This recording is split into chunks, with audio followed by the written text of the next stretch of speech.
बीरबल का अर्थशास्त्र, एक कहानी जो आपको प्रेरित करेगी। परिचय। कहानी मुगल बादशाह अकबर और उनके सबसे बुद्धिमान और भरोसेमंद सलाहकार बीरबल की है।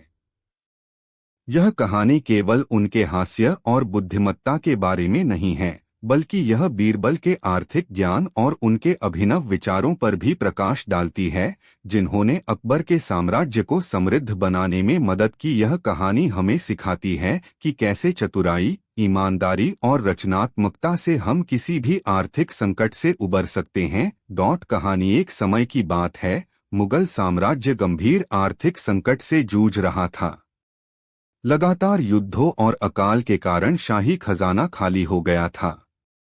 अकबर अपने साम्राज्य की स्थिति को लेकर बहुत चिंतित थे।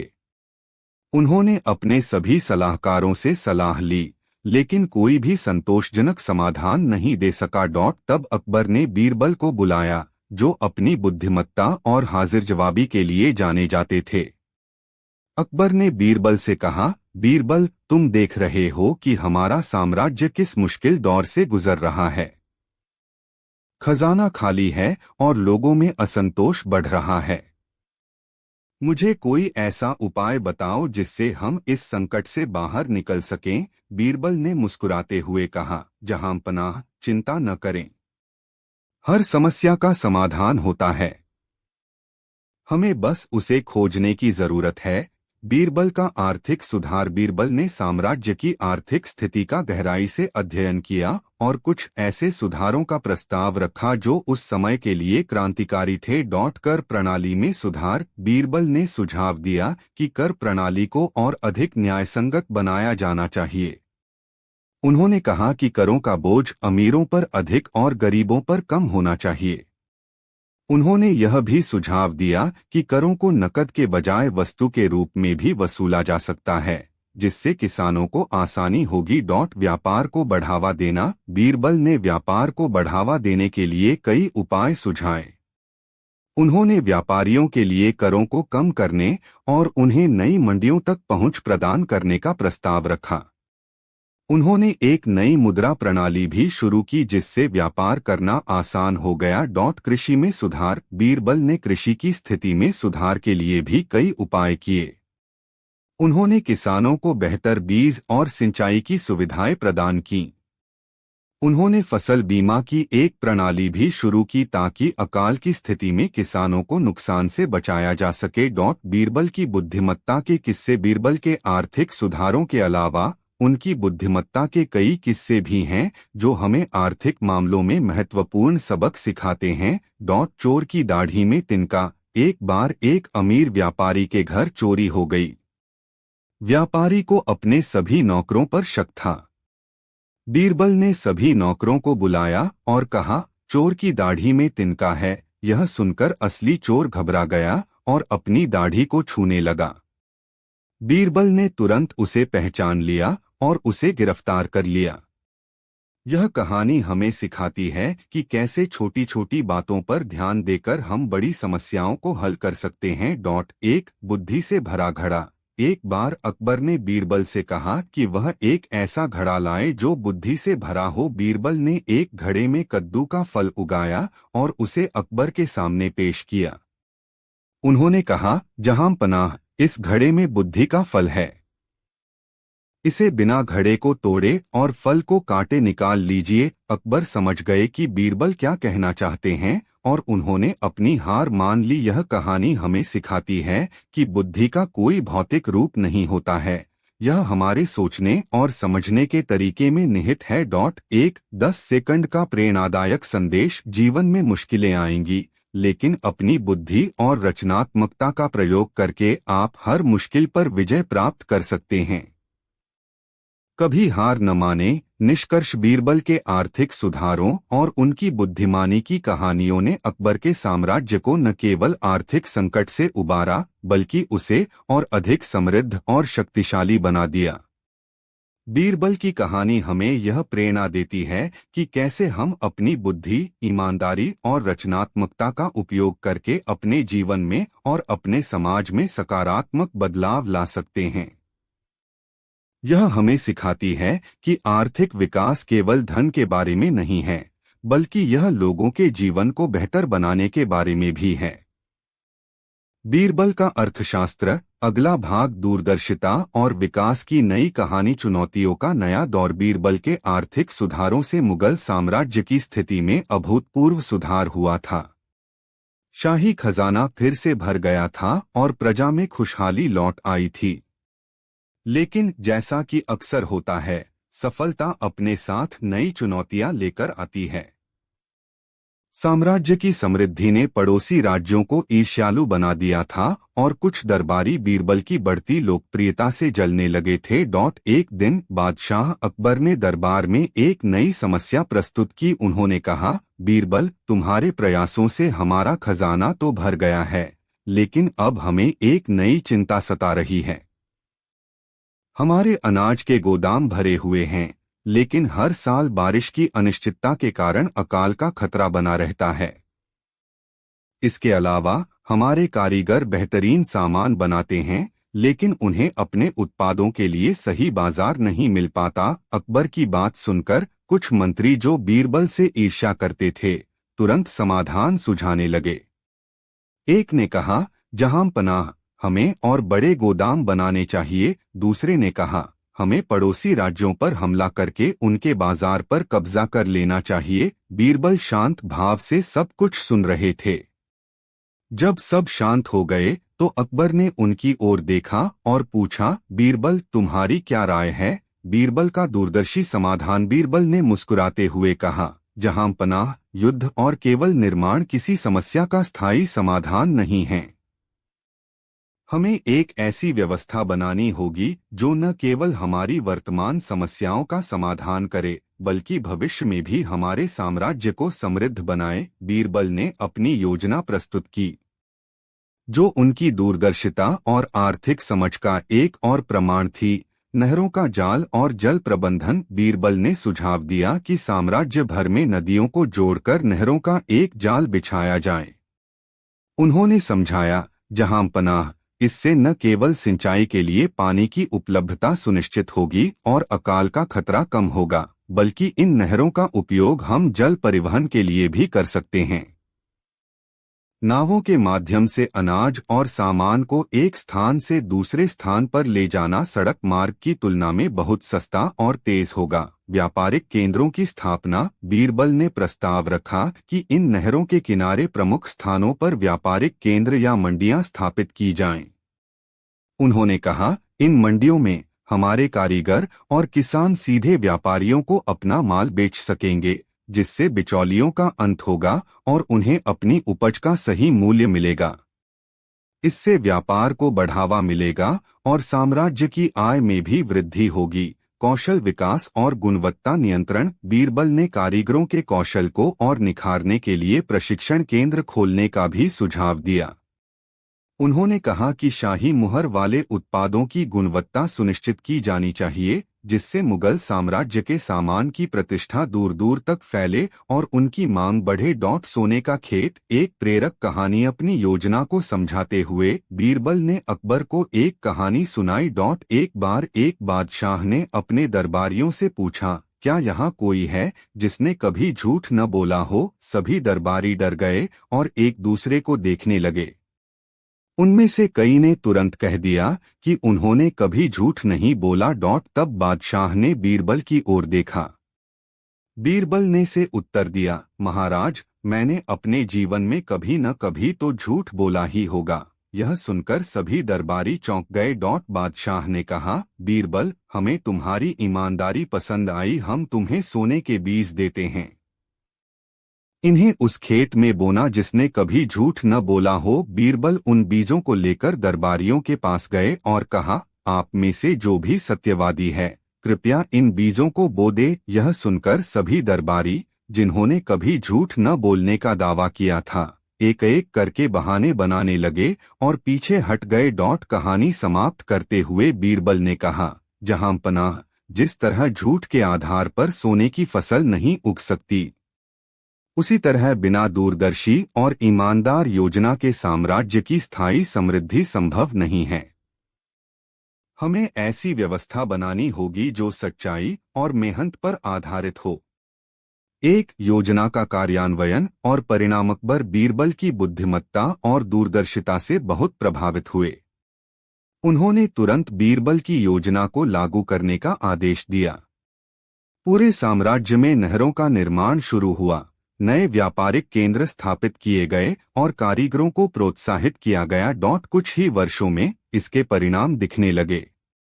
मुगल साम्राज्य न केवल खाद्य सुरक्षा में आत्मनिर्भर हो गया, बल्कि व्यापार और वाणिज्य का एक प्रमुख केंद्र भी बन गया। नहरों के माध्यम से माल की आवाजाही आसान हो गई, जिससे अर्थव्यवस्था को नई गति मिली। साम्राज्य की समृद्धि की ख्याति दूर दूर तक फैल गई और अकबर का नाम इतिहास के सबसे सफल शासकों में गिना जाने लगा। 10 सेकंड का प्रेरणादायक संदेश। सच्ची सफलता अल्पकालिक लाभ में नहीं, बल्कि दूरदर्शी योजना और ईमानदार प्रयासों में निहित है, जो भविष्य की पीढ़ियों के लिए भी समृद्धि के द्वार खोलती है। निष्कर्ष: बीरबल का अर्थशास्त्र केवल संकट के समय समाधान खोजने तक ही सीमित नहीं था। यह भविष्य के लिए एक स्थायी और समृद्ध आधार बनाने की कला थी। यह कहानी हमें सिखाती है कि समस्याओं को केवल तात्कालिक रूप से हल करने के बजाय हमें उनके मूल कारणों को समझना चाहिए और ऐसे समाधान खोजने चाहिए जो दीर्घकालिक विकास और स्थिरता को बढ़ावा दें। बीरबल की चतुराई और अकबर की दूरदर्शिता का यह मेल मुगल साम्राज्य के स्वर्ण युग का आधार बना। बीरबल का व्यवहार विज्ञान, अदृश्य धागों का रहस्य। प्रस्तावना: एक शांत सतह के नीचे का तूफान। मुगल सल्तनत का वैभव अपने चरम पर था। बादशाह अकबर का शासन न्याय और समृद्धि के लिए जाना जाता था और उनकी राजधानी आगरा कला, संस्कृति और व्यापार का एक धधकता हुआ केंद्र थी। गलियों में चहल पहल थी, बाजारों में दुनिया भर के सामान की रौनक थी और लोगों के चेहरों पर एक सुकून भरी मुस्कान थी। लेकिन एक कुशल शासक की तरह अकबर जानते थे कि समाज की शांत सतह के नीचे अक्सर अदृश्य धाराएं बहती हैं, ईर्ष्या, पूर्वाग्रह, अहंकार और भय की धाराएं। ये धाराएं जब आपस में मिलती हैं तो एक ऐसा तूफान पैदा कर सकती हैं जो सबसे स्थिर साम्राज्यों को भी हिलाकर रख दे। और यही हो रहा था।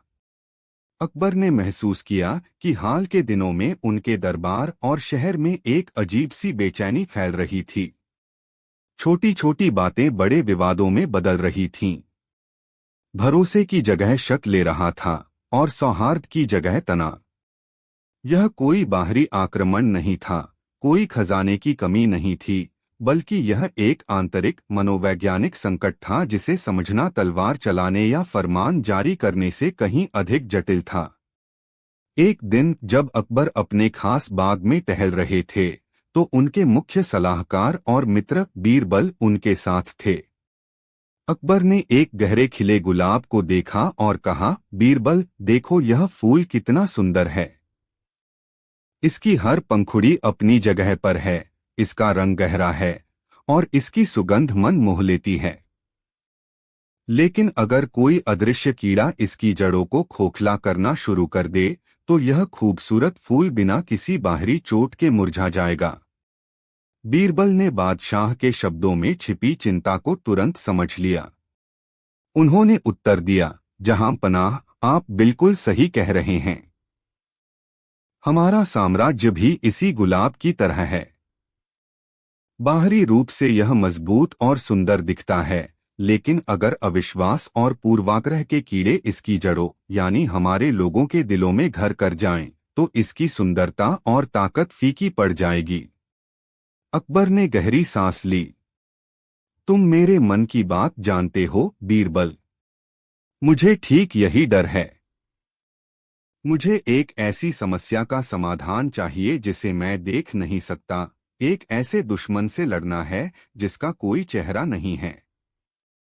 मुझे तुम्हारे व्यवहार विज्ञान की आवश्यकता है। बीरबल की आंखों में एक अनोखी चमक थी। वह जानते थे कि असली चुनौती अब शुरू हुई है। यह किसी चोर को पकड़ने या किसी पहेली को सुलझाने से कहीं बड़ी थी। यह मानव स्वभाव की जटिल गुत्थियों को सुलझाने की चुनौती थी। अध्याय 1 पहली चिंगारी सेठ और जुलाहा। संकट की पहली चिंगारी एक ऐसी घटना से भड़की जो पहली नजर में बहुत सामान्य लग रही थी। आगरा के सबसे धनी व्यापारियों में से एक सेठ हरिकिशन हांफते हुए दीवानयाम में पहुंचे। उनका चेहरा गुस्से और अपमान से लाल था। उन्होंने बादशाह के सामने झुककर अपनी पगड़ी उतार दी और उसे अकबर के चरणों में रख दिया। यह अत्यधिक संकट और न्याय की गुहार का प्रतीक था। न्याय जहांपनाह, इस गरीब व्यापारी के साथ घोर अन्याय हुआ है, सेठ चिल्लाया। दरबार में सन्नाटा छा गया। सेठ हरिकिशन की प्रतिष्ठा बहुत बड़ी थी। उनकी ईमानदारी और दानशीलता के चर्चे दूर दूर तक थे। अकबर ने शांत भाव से कहा, सेठ जी, अपनी पगड़ी उठाइए और हमें विस्तार से बताइए कि क्या हुआ है। हमारे शासन में किसी के साथ अन्याय नहीं होगा। सेठ ने अपनी कहानी शुरू की। जहांपनाह, मैंने अपने घर के लिए एक खास फारसी कालीन बुनने का काम शहर के एक जुलाहे करीम को दिया था। मैंने उसे सोने के तारों से जड़ा एक कीमती नीलम दिया था ताकि वह उसे कालीन के केंद्र में लगा सके। कल वह कालीन लेकर आया। कालीन अद्भुत था, लेकिन उसमें से वह नीलम गायब था। दरबार में कानाफूसी शुरू हो गई। मैंने उससे पूछा, सेठ ने अपनी आवाज ऊंची करते हुए कहा, लेकिन वह मुकर गया। वह गरीब आदमी मेरी दौलत देखकर लालच में आ गया। मैंने उसे अपने घर में आने दिया, उस पर भरोसा किया और उसने मेरी पीठ में छुरा घोंप दिया। मैं चाहता हूं कि उसे कड़ी से कड़ी सजा दी जाए। यह एक सीधा सादा आरोप लग रहा था। एक अमीर व्यापारी और एक गरीब कारीगर। परिस्थितिजन्य साक्ष्य जुलाहे के खिलाफ थे। अकबर ने करीम को पेश करने का आदेश दिया। करीम एक दुबला-पतला, डरा हुआ आदमी था। उसके हाथ खुरदरे थे और उसकी आंखों में एक गहरी ईमानदारी थी, लेकिन इस समय वे डर से भरी हुई थीं। क्या तुमने सेठ का नीलम चुराया है? अकबर ने सीधे पूछा। नहीं जहांपनाह, करीम कांपती आवाज में बोला। अल्लाह मेरा गवाह है। मैंने वह नीलम कालीन में पूरी सावधानी से लगाया था। मुझे नहीं पता कि वह कैसे गायब हो गया। मैं चोर नहीं हूं। सेठ हरिकिशन गुस्से से चीखा, झूठा। इसकी गरीबी ही इसका सबसे बड़ा सबूत है। इन जैसे लोगों की फितरत ही ऐसी होती है। यहीं पर बीरबल ने हस्तक्षेप किया, जो अब तक चुपचाप सब कुछ देख और सुन रहे थे। उन्होंने बादशाह से अनुमति लेकर सेठ से पूछा, सेठ जी, क्या आपके पास इस बात का कोई गवाह है कि नीलम करीम ने ही चुराया है? गवाह की क्या जरूरत? सेठ ने अकड़कर कहा। नीलम मेरी निगरानी में उसे दिया गया था और जब कालीन वापस आया तो वह गायब था। तर्क सीधा है। बीरबल ने करीम की ओर रुख किया। करीम, जब तुम कालीन लेकर सेठ के घर गए तो वहां और कौन कौन मौजूद था? इस सेठ जी के 2 नौकर थे, जहांपनाह। उन्होंने ही कालीन को अंदर ले जाने में मेरी मदद की थी, करीम ने कहा। बीरबल ने अकबर से कहा, जहांपनाह, यह मामला उतना सीधा नहीं है जितना दिखता है। यह विश्वास और धारणा का मामला है। मैं आपसे इस मामले की जांच के लिए 3 दिन का समय चाहता हूं। अकबर सहमत हो गए। सेठ हरिकिशन इस देरी से खुश नहीं थे, लेकिन वह बादशाह के फैसले का विरोध नहीं कर सकते थे। करीम को TMTHI हिरासत में ले लिया गया। अध्याय 2 व्यवहार का विश्लेषण, पूर्वाग्रह की जड़ें। दरबार से बाहर आकर बीरबल ने इस मामले पर एक अलग दृष्टिकोण से सोचना शुरू किया। यह केवल एक चोरी का मामला नहीं था। यह इस बात का एक उत्कृष्ट उदाहरण था कि हमारा मस्तिष्क कैसे व्यवहार करता है। बीरबल का विचार विश्लेषण। पुष्टिकरण, पूर्वाग्रह, कन्फर्मेशन बायस। सेठ हरिकिशन पहले से ही यह मानकर चल रहे थे कि एक गरीब व्यक्ति लालची हो सकता है। जब नीलम गायब हुआ तो उनका दिमाग उन सभी सबूतों को खारिज कर रहा था जो उनकी धारणा के खिलाफ थे, और केवल उस जानकारी पर ध्यान केंद्रित कर रहा था जो उनकी सोच की पुष्टि करती थी, यानी करीम गरीब है, इसलिए वही चोर है।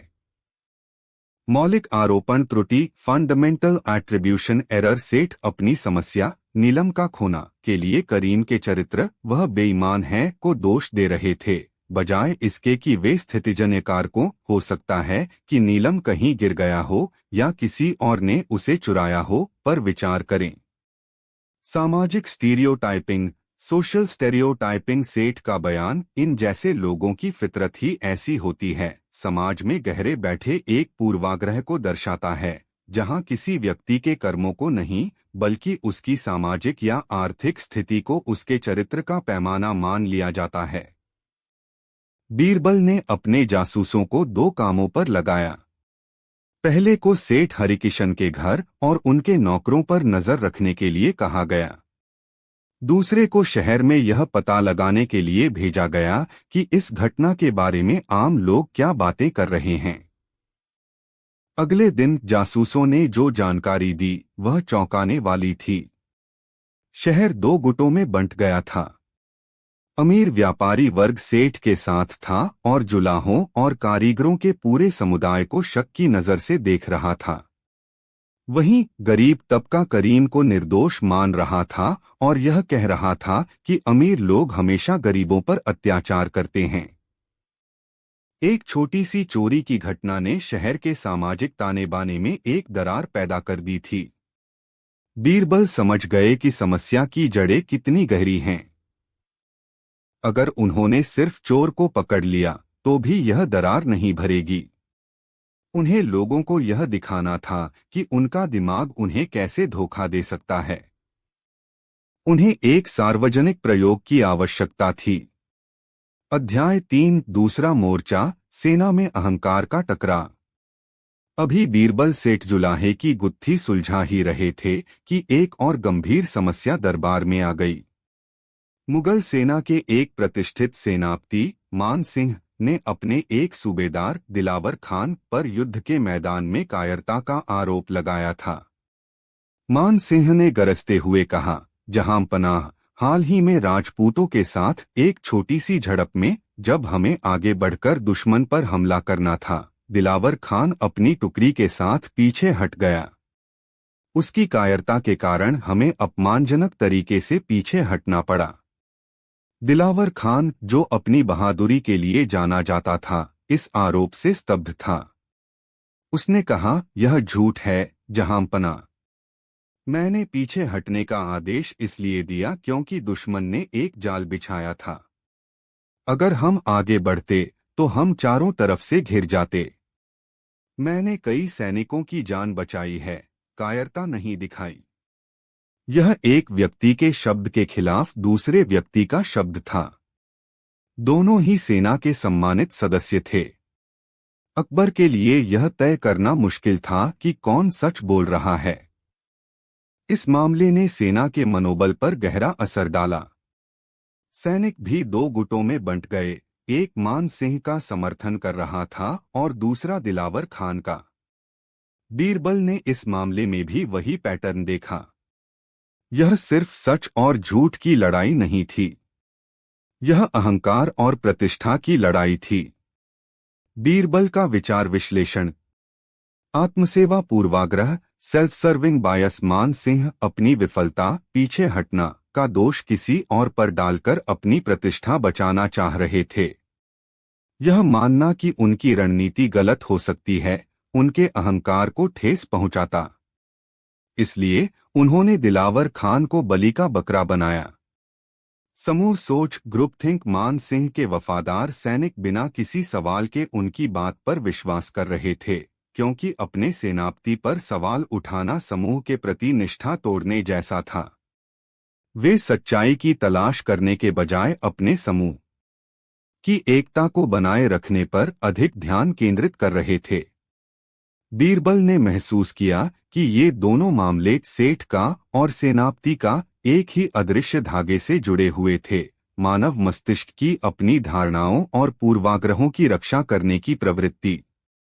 उन्होंने अकबर से कहा, जहां पनाह, ये दोनों समस्याएं अलग अलग दिखती हैं, लेकिन इनकी जड़ एक ही है।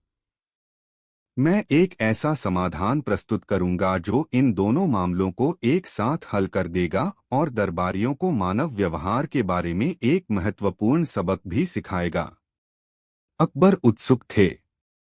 कैसे? बीरबल, एक सार्वजनिक प्रदर्शन के माध्यम से, जहांपना, एक ऐसा आईना जिसमें हर कोई अपने पूर्वाग्रहों और अहंकार का प्रतिबिंब देख सकेगा।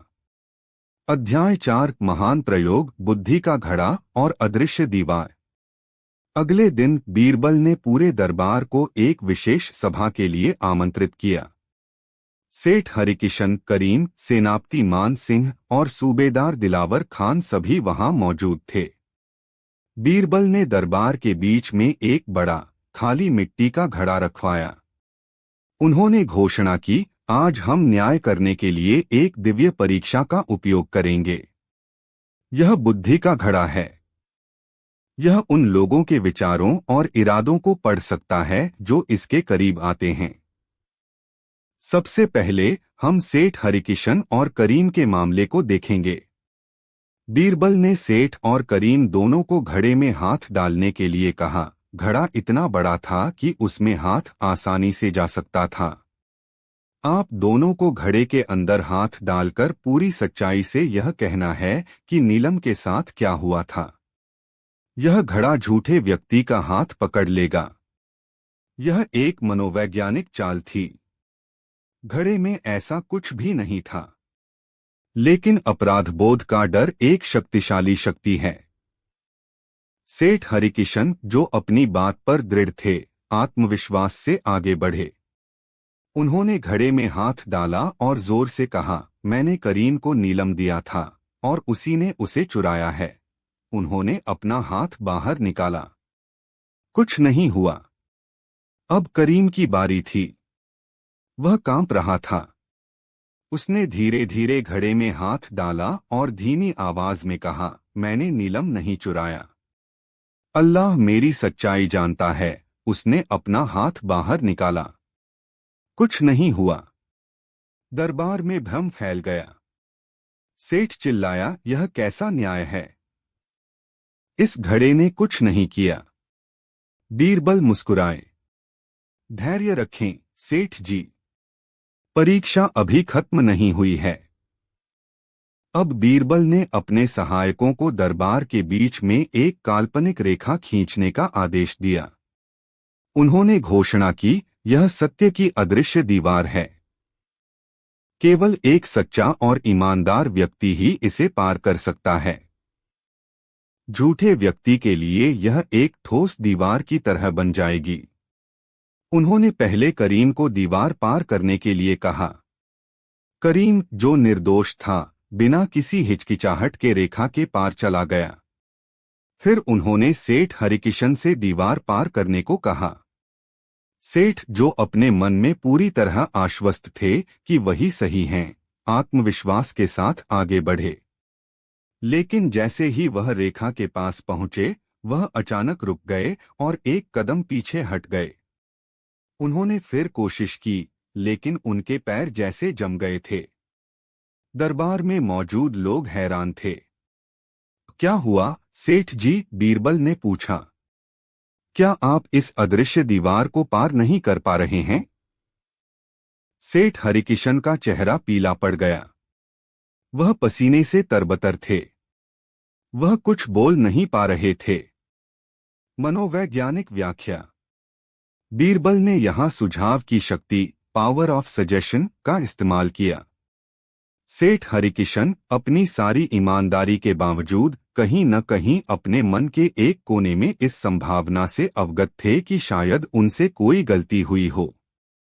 शायद नीलम कहीं और गिर गया हो।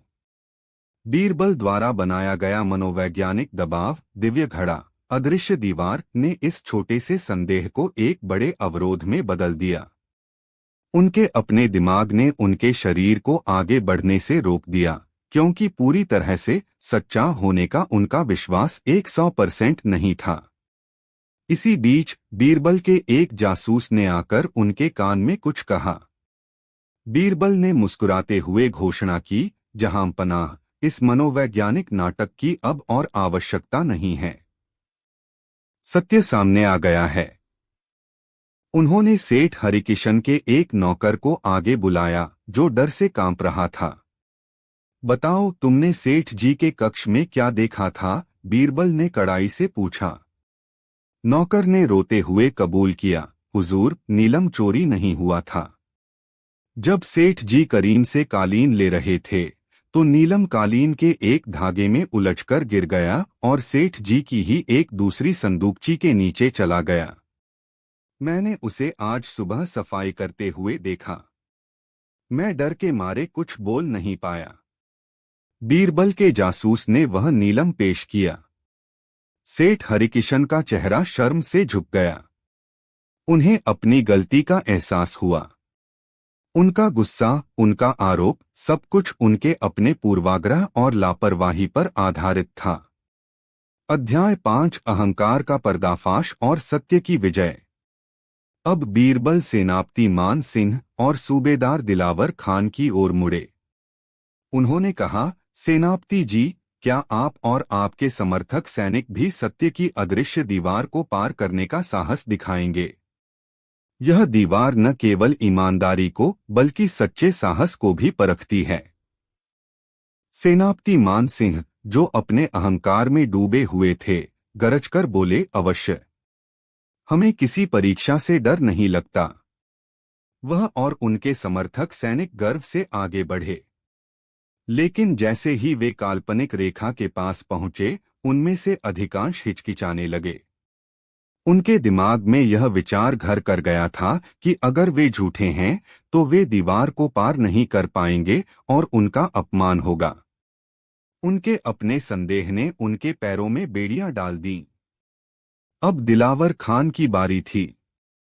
वह शांत भाव से आगे बढ़े और बिना किसी हिचकिचाहट के रेखा को पार कर गए। उनका आत्मविश्वास और सच्चाई उनके हर कदम में झलक रही थी। बीरबल ने कहा, जहां पनाह, व्यवहार विज्ञान हमें सिखाता है कि जो व्यक्ति जोर जोर से अपनी बहादुरी का ढिंढोरा पीटता है, जरूरी नहीं कि वही सबसे बहादुर हो। सच्चा साहस शांत और दृढ़ होता है। फिर उन्होंने एक सैनिक को बुलाया जो दिलावर खान की टुकड़ी में था। तुम बताओ, उस दिन युद्ध के मैदान में वास्तव में क्या हुआ था? सैनिक ने साहसपूर्वक कहा, जहां पनाह, सूबेदार दिलावर खान ने हमारी जान बचाई।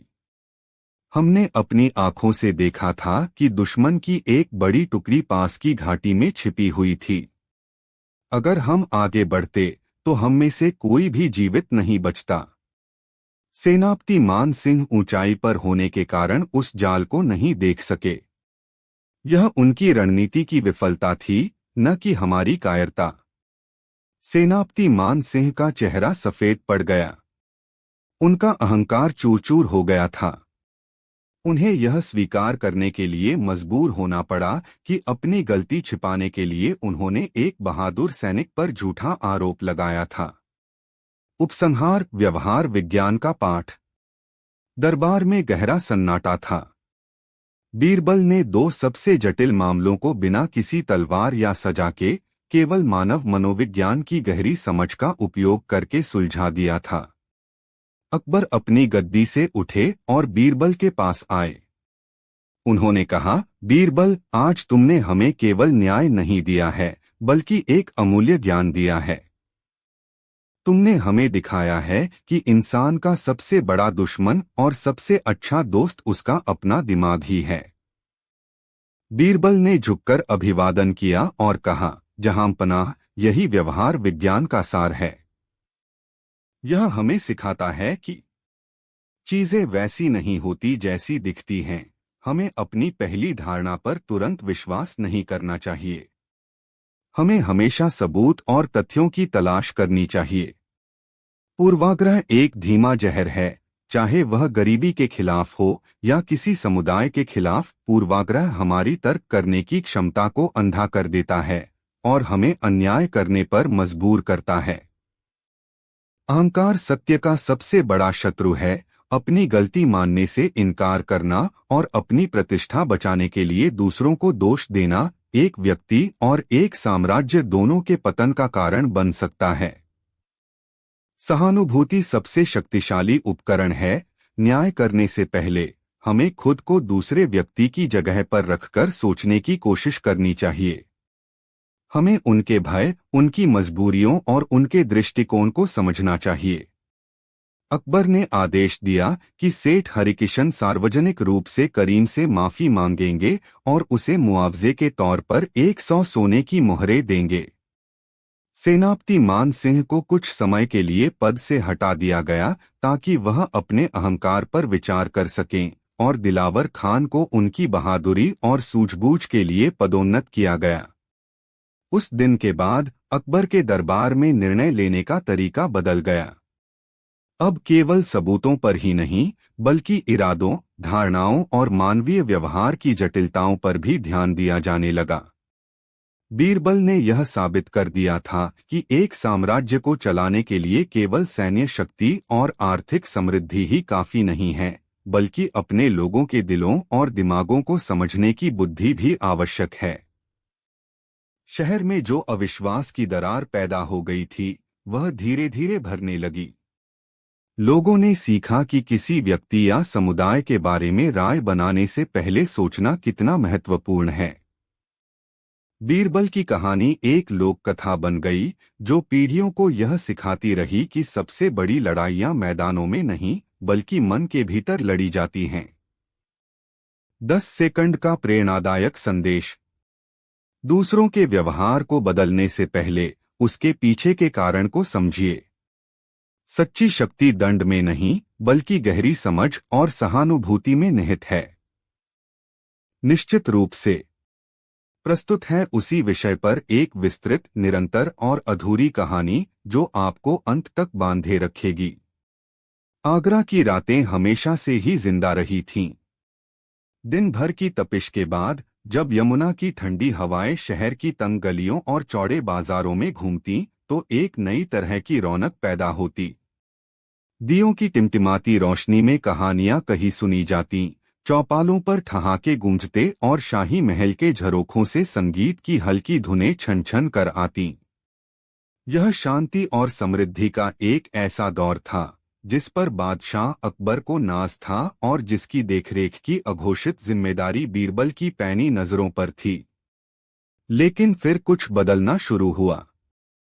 यह बदलाव पानी में फेंके गए एक छोटे से कंकड़ की तरह था जिसकी पहली लहर इतनी हल्की थी कि किसी ने उस पर ध्यान ही नहीं दिया। शुरुआत एक शाही पहरेदार की बड़बड़ाहट से हुई। उसने कसम खाकर कहा कि आधी रात को जब वह किले की उत्तरी दीवार पर पहरा दे रहा था तो उसने एक परछाई को दीवार से गुजरते देखा था। यह कोई इंसान या जानवर की परछाई नहीं थी, यह लंबी, धुएं जैसी और बेआवाज थी। वह हवा में तैरती हुई निकली और अंधेरे में गायब हो गई।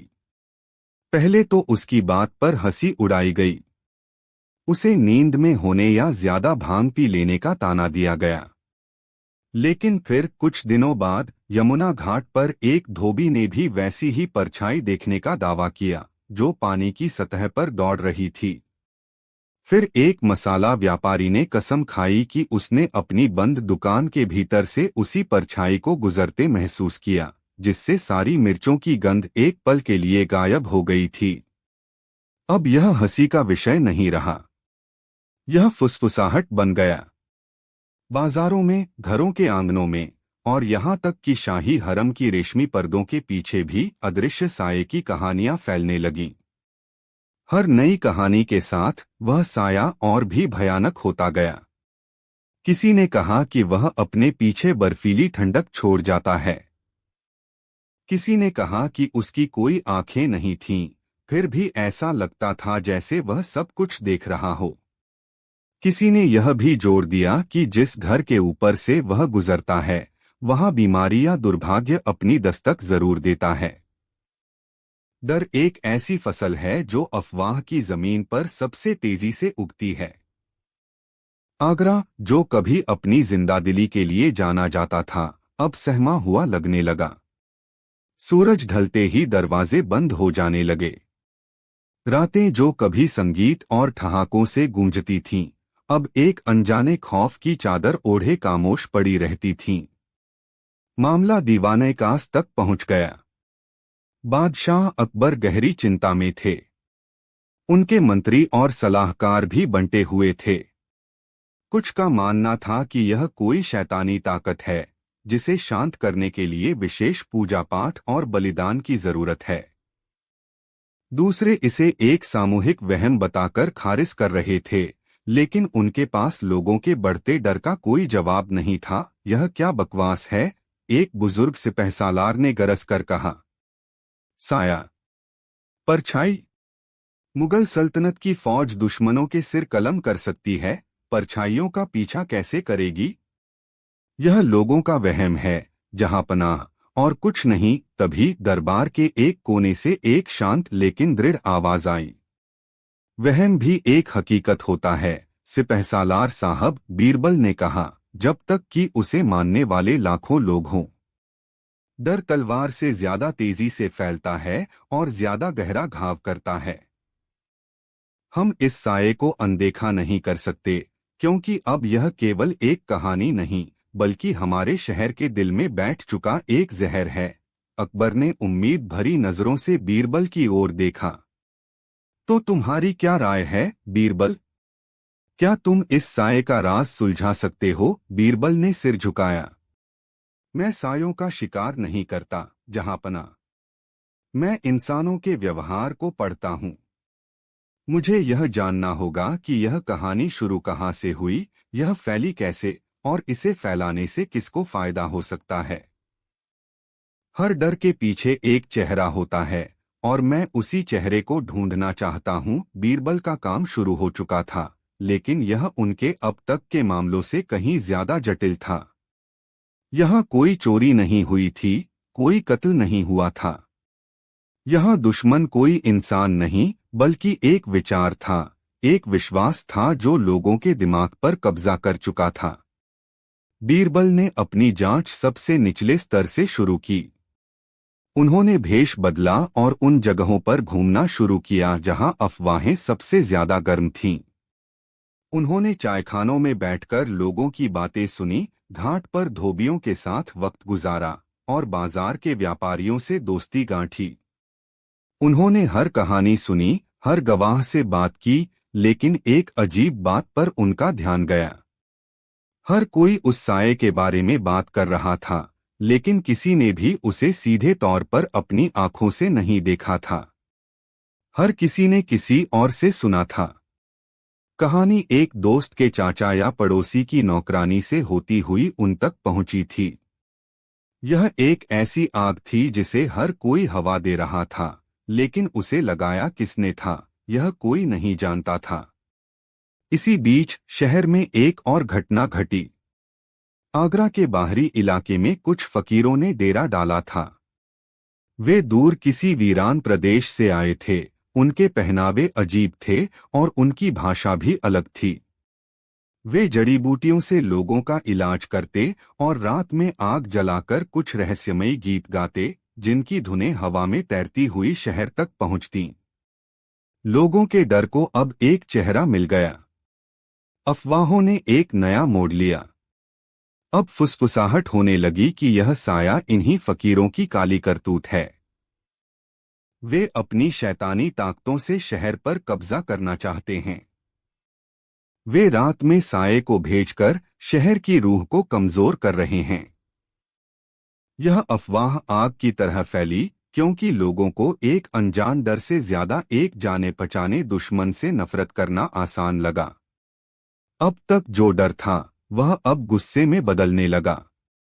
लोग उन फकीरों को शक की नजर से देखने लगे। कुछ बच्चों ने उनके डेरे पर पत्थर भी फेंके। दरबार में यह मामला फिर उठा। इस बार मंत्रियों का स्वर ज्यादा कठोर था। जहां पनाह, समस्या की जड़ ये बाहरी फकीर हैं। हमें इन्हें फौरन शहर से निकाल देना चाहिए, एक मंत्री ने कहा। निकाल देना चाहिए? मैं कहता हूं इन्हें गिरफ्तार करके कालकोठरी में डाल देना चाहिए, दूसरे ने चिल्लाकर कहा। अकबर असमंजस में थे। बिना किसी सबूत के वे ऐसा कैसे कर सकते थे? उन्होंने बीरबल की ओर देखा, जो खामोशी से सब कुछ सुन रहे थे। बीरबल, तुम चुप क्यों हो? अकबर ने पूछा। बीरबल ने एक गहरी सांस ली।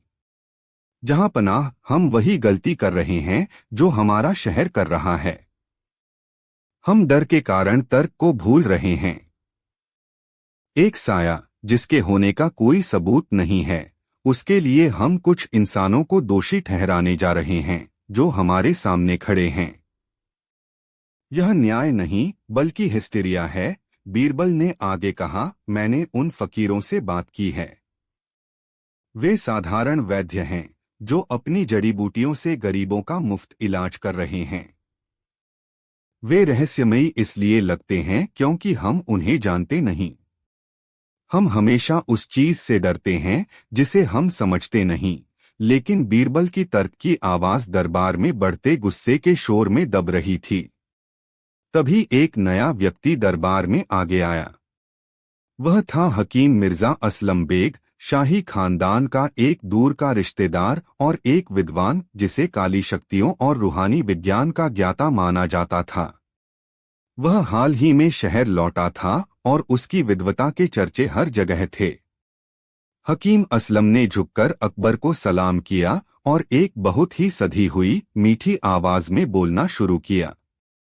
जहां पनाह, बीरबल जी अपनी जगह सही हैं कि हमें तर्क का दामन नहीं छोड़ना चाहिए। लेकिन वे एक बात भूल रहे हैं। यह दुनिया सिर्फ तर्क से नहीं चलती। कुछ ताकतें ऐसी भी हैं जो तर्क और विज्ञान से परे हैं। मैंने प्राचीन ग्रंथों में ऐसे सायों का जिक्र पढ़ा है। इन्हें रूहानी चोर कहा जाता है जो किसी शहर की खुशहाली और रौनक को चुरा लेते हैं।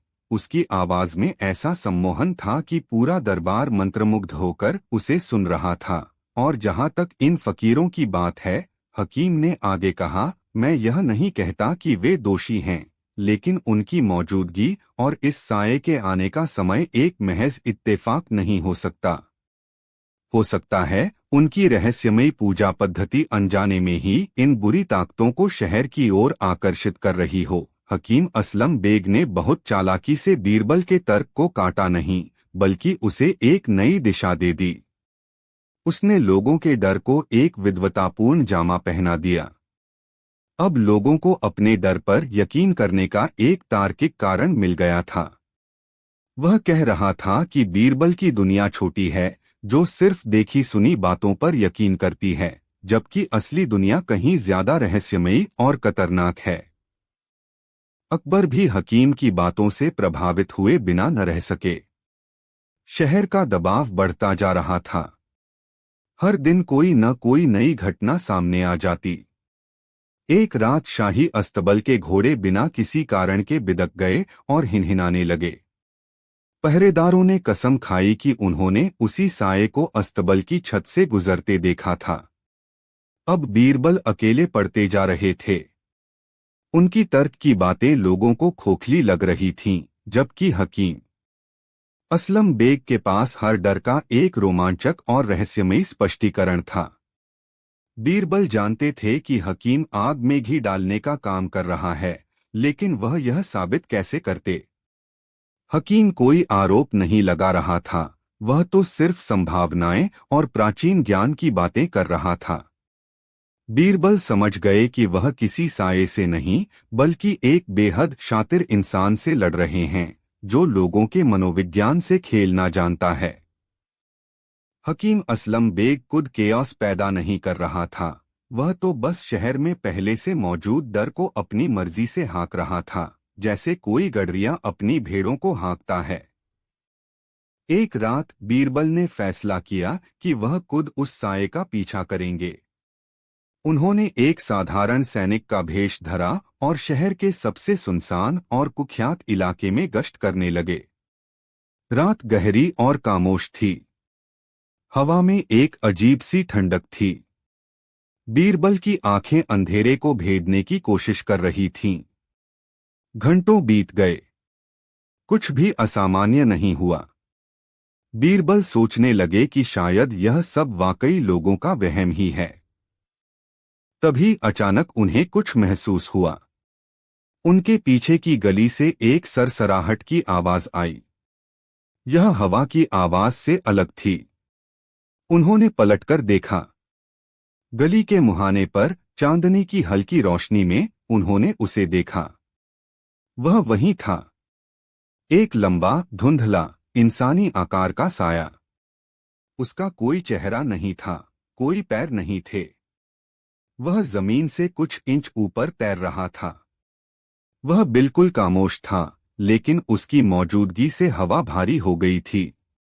बीरबल ने अपने जीवन में हजारों मुश्किलें देखी थीं, लेकिन उस एक पल के लिए उनके शरीर में भी एक सिहरन दौड़ गई। साया धीरे धीरे उनकी ओर बढ़ने लगा। उस साये के जिस्म का कोई ठोस आकार नहीं था। वह धुएं और अंधेरे का एक ऐसा संगम था जिसे आंखें देख तो सकती थीं, पर दिमाग समझ नहीं पा रहा था। बीरबल, जिनका पूरा जीवन तर्क और सबूतों पर टिका था, एक पल के लिए अपनी ही इंद्रियों पर संदेह करने लगे। क्या यह कोई धोखा था? क्या रात के अंधेरे और उनके दिमाग के वहम ने मिलकर यह तस्वीर गढ़ी थी? लेकिन वह ठंडक, वह अप्राकृतिक सिहरन जो उनकी रीढ़ की हड्डी में दौड़ रही थी, वह कोई वहम नहीं थी। वह उतनी ही असली थी जितनी उनकी अपनी धड़कनें, जो अब पहले से कहीं ज्यादा तेज हो चुकी थीं। साया रुका नहीं। वह बीरबल की ओर बढ़ता रहा, अपनी खामोश तैरती हुई चाल से। बीरबल ने अपनी तलवार की मूठ पर हाथ रखा, लेकिन फिर रुक गए। तलवार से एक परछाई को कैसे काटा जा सकता था? लड़ना बेमानी था, समझना जरूरी था। उन्होंने अपनी सांसें थाम लीं और वहीं खड़े रहे, एक चट्टान की तरह, यह देखने के लिए कि यह अज्ञात शक्ति आखिर चाहती क्या है। साया उनके बेहद करीब आ गया। अब बीरबल महसूस कर सकते थे कि उससे निकलती हुई ठंडक सिर्फ बाहरी नहीं थी। यह एक ऐसी ठंडक थी जो हड्डियों के भीतर तक जमती जा रही थी, जो खून की गर्मी को सोख रही थी। और फिर वह हुआ जिसकी बीरबल ने कल्पना भी नहीं की थी। साये ने अपना रास्ता नहीं बदला। वह रुका नहीं। वह सीधा बीरबल के आर पार हो गया। एक पल के लिए बीरबल को लगा जैसे वह बर्फ के किसी सागर में डूब गए हों। दुनिया की सारी आवाजें बंद हो गईं। उनकी आंखों के सामने अंधेरा छा गया और उनके दिमाग में एक अजीब सी कालीपन की भावना भर गई, जैसे किसी ने उनकी यादों का एक छोटा सा टुकड़ा खींचकर निकाल लिया हो। यह दर्दनाक नहीं था, पर दर्द से कहीं ज्यादा भयानक था। यह अस्तित्व के मिट जाने जैसा एहसास था। और फिर जैसे ही वह आया था, वैसे ही वह चला गया। बीरबल ने पलटकर देखा। साया गली के दूसरे छोर पर था, अपनी उसी खामोश चाल से आगे बढ़ता हुआ, जैसे कुछ हुआ ही न हो। वह शाही पुस्तकालय की दिशा में जा रहा था। बीरबल का शरीर कांप रहा था, न सिर्फ ठंड से, बल्कि उस अनुभव की भयावहता से। लेकिन उनका दिमाग अब भी काम कर रहा था। उस कालीपन के एहसास के बावजूद उनके दिमाग का एक हिस्सा उस अनुभव का विश्लेषण कर रहा था। यह कोई भूत प्रेत नहीं था। यह कुछ और था। यह एक अभाव था, एक शून्यता थी, जिसे किसी ने कोई आकार दे दिया था। वह वापस महल की ओर भागे। उनके दिमाग में सिर्फ एक ही सवाल घूम रहा था, अगर यह कोई धोखा है तो यह इतना असली कैसे हो सकता है? जब बीरबल दीवानैकास में पहुंचे तो उनके चेहरे का रंग उड़ा हुआ था। अकबर, जो बेसब्री से उनका इंतजार कर रहे थे, उन्हें देखते ही खड़े हो गए। क्या हुआ बीरबल? तुम ऐसे क्यों लग रहे हो जैसे तुमने मौत को छूकर देखा हो? बीरबल ने कांपती आवाज में पूरी घटना बयान की। उन्होंने कुछ भी नहीं छिपाया, न अपना डर, न वह सिहरन, और न ही उस साये के उनके आर पार गुजर जाने का अनुभव। दरबार में बैठे हर व्यक्ति की सांसें रुक गईं। अब तक यह सिर्फ सुनी सुनाई बातें थीं, लेकिन अब साम्राज्य के सबसे बुद्धिमान व्यक्ति ने खुद इसकी तस्दीक कर दी थी। सिपहसालार, जो कल तक इसे वहम बता रहे थे, अब खामोश थे। उनके चेहरे पर भी डर की एक हल्की परत चढ़ाई थी। तभी हकीम असलम बेग आगे बढ़ा। उसके चेहरे पर डर नहीं, बल्कि एक गहरी समझ और गंभीरता का भाव था, जैसे वह पहले से ही यह सब जानता हो। मैंने कहा था, जहांपनाह, उसकी आवाज में एक अजीब सी शक्ति थी। यह कोई मामूली साया नहीं है। यह ज्ञान भक्षक है। यह उन जगहों पर हमला करता है जहां इल्म और हिकमत को सहेज कर रखा जाता है। इसने बीरबल जी पर हमला नहीं किया, इसने उनके दिमाग में बसे ज्ञान पर हमला करने की कोशिश की। और अब यह हमारे शाही पुस्तकालय की ओर बढ़ रहा है, जहां सल्तनत की हजारों साल की बुद्धिमत्ता कैद है। उसकी बातें इतनी नाटकीय और इतनी सटीक थीं कि किसी को भी उस पर संदेह करने का ख्याल नहीं आया। उसने लोगों के डर को एक नाम और एक मकसद दे दिया था। अकबर ने बेचैनी से पूछा, तो इसका हल क्या है, हकीम साहब? हम अपनी किताबों को, अपनी विरासत को कैसे बचाएं? हकीम ने सिर झुकाया। इसे तलवारों से नहीं रोका जा सकता, जहांपनाह। इसे रूहानी ताकत से ही रोकना होगा। हमें पूरे शहर का शुद्धिकरण करना होगा। एक ऐसा महानुष्ठान जिसकी पवित्र अग्नि की लपटें इतनी ऊंची उठें कि यह साया और इसे भेजने वाली बुरी ताकत जलकर खाक हो जाए। इसके लिए हमें दुर्लभ जड़ी बूटियों, पवित्र नदियों के जल और 7 मस्जिदों की खाक की जरूरत पड़ेगी। उसने ऐसी ऐसी चीजों की सूची गिनाई जो सुनने में तो बहुत पवित्र लगती थीं, लेकिन जिन्हें इकट्ठा करना एक बहुत बड़ा और खर्चीला काम था। अकबर अब एक ऐसे जाल में फंस चुके थे जहां से निकलना मुश्किल था। एक तरफ बीरबल का अनुभव था, जिसे झुठलाया नहीं जा सकता था, और दूसरी तरफ हकीम असलम का समाधान था, जो तर्कहीन होते हुए भी उस वक्त का एकमात्र सहारा लग रहा था। उन्होंने अनिच्छा से हकीम को अनुष्ठान की तैयारी करने की इजाजत दे दी। लेकिन बीरबल का मन अब भी इस कहानी को मानने को तैयार नहीं था। वह उस रात के अनुभव से डरे हुए जरूर थे, पर पराजित नहीं हुए थे। उनके दिमाग में एक बात खटक रही थी, अगर वह साया इतना ही शक्तिशाली था, तो उसने उन्हें कोई स्थायी नुकसान क्यों नहीं पहुंचाया? वह सिर्फ एक एहसास बनकर क्यों रह गया? उन्होंने अपने सबसे भरोसेमंद जासूसों को 2 अलग अलग कामों पर लगाया। पहले को हकीम असलम बेग की पृष्ठभूमि की जांच करने के लिए उन सुदूर प्रदेशों में भेजा गया जहां से वह आने का दावा करता था। दूसरे को यह पता लगाने का काम सौंपा गया कि हकीम अनुष्ठान के लिए जो दुर्लभ सामग्री मंगवा रहा है, वह असल में आ कहां से रही है और उसकी कीमत क्या है। इस असलम बेग के पास हर डर का एक रोमांचक और रहस्यमयी स्पष्टीकरण था। बीरबल जानते थे कि हकीम आग में घी डालने का काम कर रहा है, लेकिन वह यह साबित कैसे करते? हकीम कोई आरोप नहीं लगा रहा था, वह तो सिर्फ संभावनाएं और प्राचीन ज्ञान की बातें कर रहा था। बीरबल समझ गए कि वह किसी साये से नहीं, बल्कि एक बेहद शातिर इंसान से लड़ रहे हैं, जो लोगों के मनोविज्ञान से खेलना जानता है।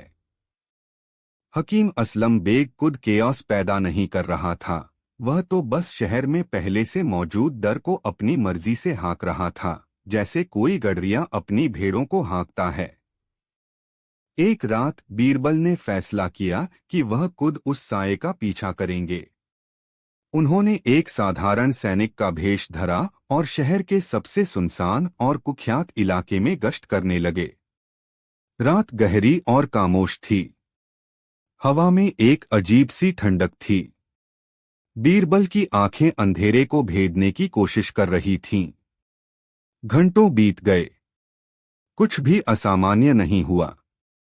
बीरबल सोचने लगे कि शायद यह सब वाकई लोगों का वहम ही है। तभी अचानक उन्हें कुछ महसूस हुआ।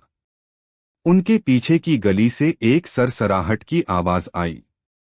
यह हवा की आवाज से अलग थी। उन्होंने पलटकर देखा। गली के मुहाने पर चांदनी की हल्की रोशनी में उन्होंने उसे देखा। वह वहीं था, एक लंबा धुंधला इंसानी आकार का साया। उसका कोई चेहरा नहीं था, कोई पैर नहीं थे। वह जमीन से कुछ इंच ऊपर तैर रहा था। वह बिल्कुल खामोश था, लेकिन उसकी मौजूदगी से हवा भारी हो गई थी। बीरबल ने अपने जीवन में हजारों मुश्किलें देखी थीं, लेकिन उस एक पल के लिए उनके शरीर में भी एक सिहरन दौड़ गई। साया धीरे धीरे उनकी ओर बढ़ने लगा। उस साये के जिस्म का कोई ठोस आकार नहीं था।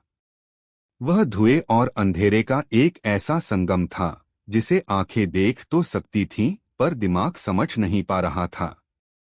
बीरबल, जिनका पूरा जीवन तर्क और सबूतों पर टिका था, एक पल के लिए अपनी ही इंद्रियों पर संदेह करने लगे। क्या यह कोई धोखा था? क्या रात के अंधेरे और उनके दिमाग के वहम ने मिलकर यह तस्वीर गढ़ी थी? लेकिन वह ठंडक, वह अप्राकृतिक सिहरन जो उनकी रीढ़ की हड्डी में दौड़ रही थी, वह कोई वहम नहीं थी। वह उतनी ही असली थी जितनी उनकी अपनी धड़कनें, जो अब पहले से कहीं ज्यादा तेज हो चुकी थीं। साया रुका नहीं। वह बीरबल की ओर बढ़ता रहा, अपनी खामोश तैरती हुई चाल से। बीरबल ने अपनी तलवार की मूठ पर हाथ रखा, लेकिन फिर रुक गए। तलवार से एक परछाई को कैसे काटा जा सकता था? लड़ना बेमानी था, समझना जरूरी था। उन्होंने अपनी सांसें थाम लीं और वहीं खड़े रहे, एक चट्टान की तरह, यह देखने के लिए कि यह अज्ञात शक्ति आखिर चाहती क्या है। साया उनके बेहद करीब आ गया। अब बीरबल महसूस कर सकते थे कि उससे निकलती हुई ठंडक सिर्फ बाहरी नहीं थी। यह एक ऐसी ठंडक थी जो हड्डियों के भीतर तक जमती जा रही थी, जो खून की गर्मी को सोख रही थी। और फिर वह हुआ जिसकी बीरबल ने कल्पना भी नहीं की थी। साये ने अपना रास्ता नहीं बदला। वह रुका नहीं। वह सीधा बीरबल के आर पार हो गया। एक पल के लिए बीरबल को लगा जैसे वह बर्फ के किसी सागर में डूब गए हों। दुनिया की सारी आवाजें बंद हो गईं। उनकी आंखों के सामने अंधेरा छा गया और उनके दिमाग में एक अजीब सी कालीपन की भावना भर गई, जैसे किसी ने उनकी यादों का एक छोटा सा टुकड़ा खींचकर निकाल लिया हो। यह दर्दनाक नहीं था, पर दर्द से कहीं ज्यादा भयानक था। यह अस्तित्व के मिट जाने जैसा एहसास था। और फिर जैसे ही वह आया था, वैसे ही वह चला गया। बीरबल ने पलटकर देखा। साया गली के दूसरे छोर पर था, अपनी उसी खामोश चाल से आगे बढ़ता हुआ, जैसे कुछ हुआ ही न हो। वह शाही पुस्तकालय की दिशा में जा रहा था। बीरबल का शरीर कांप रहा था, न सिर्फ ठंड से, बल्कि उस अनुभव की भयावहता से। लेकिन उनका दिमाग अब भी काम कर रहा था। उस कालीपन के एहसास के बावजूद उनके दिमाग का एक हिस्सा उस अनुभव का विश्लेषण कर रहा था। यह कोई भूत प्रेत नहीं था। यह कुछ और था। यह एक अभाव था, एक शून्यता थी, जिसे किसी ने कोई आकार दे दिया था। वह वापस महल की ओर भागे। उनके दिमाग में सिर्फ एक ही सवाल घूम रहा था, अगर यह कोई धोखा है, तो यह इतना असली कैसे हो सकता है? जब बीरबल दीवानैकास में पहुंचे, तो उनके चेहरे का रंग उड़ा हुआ था।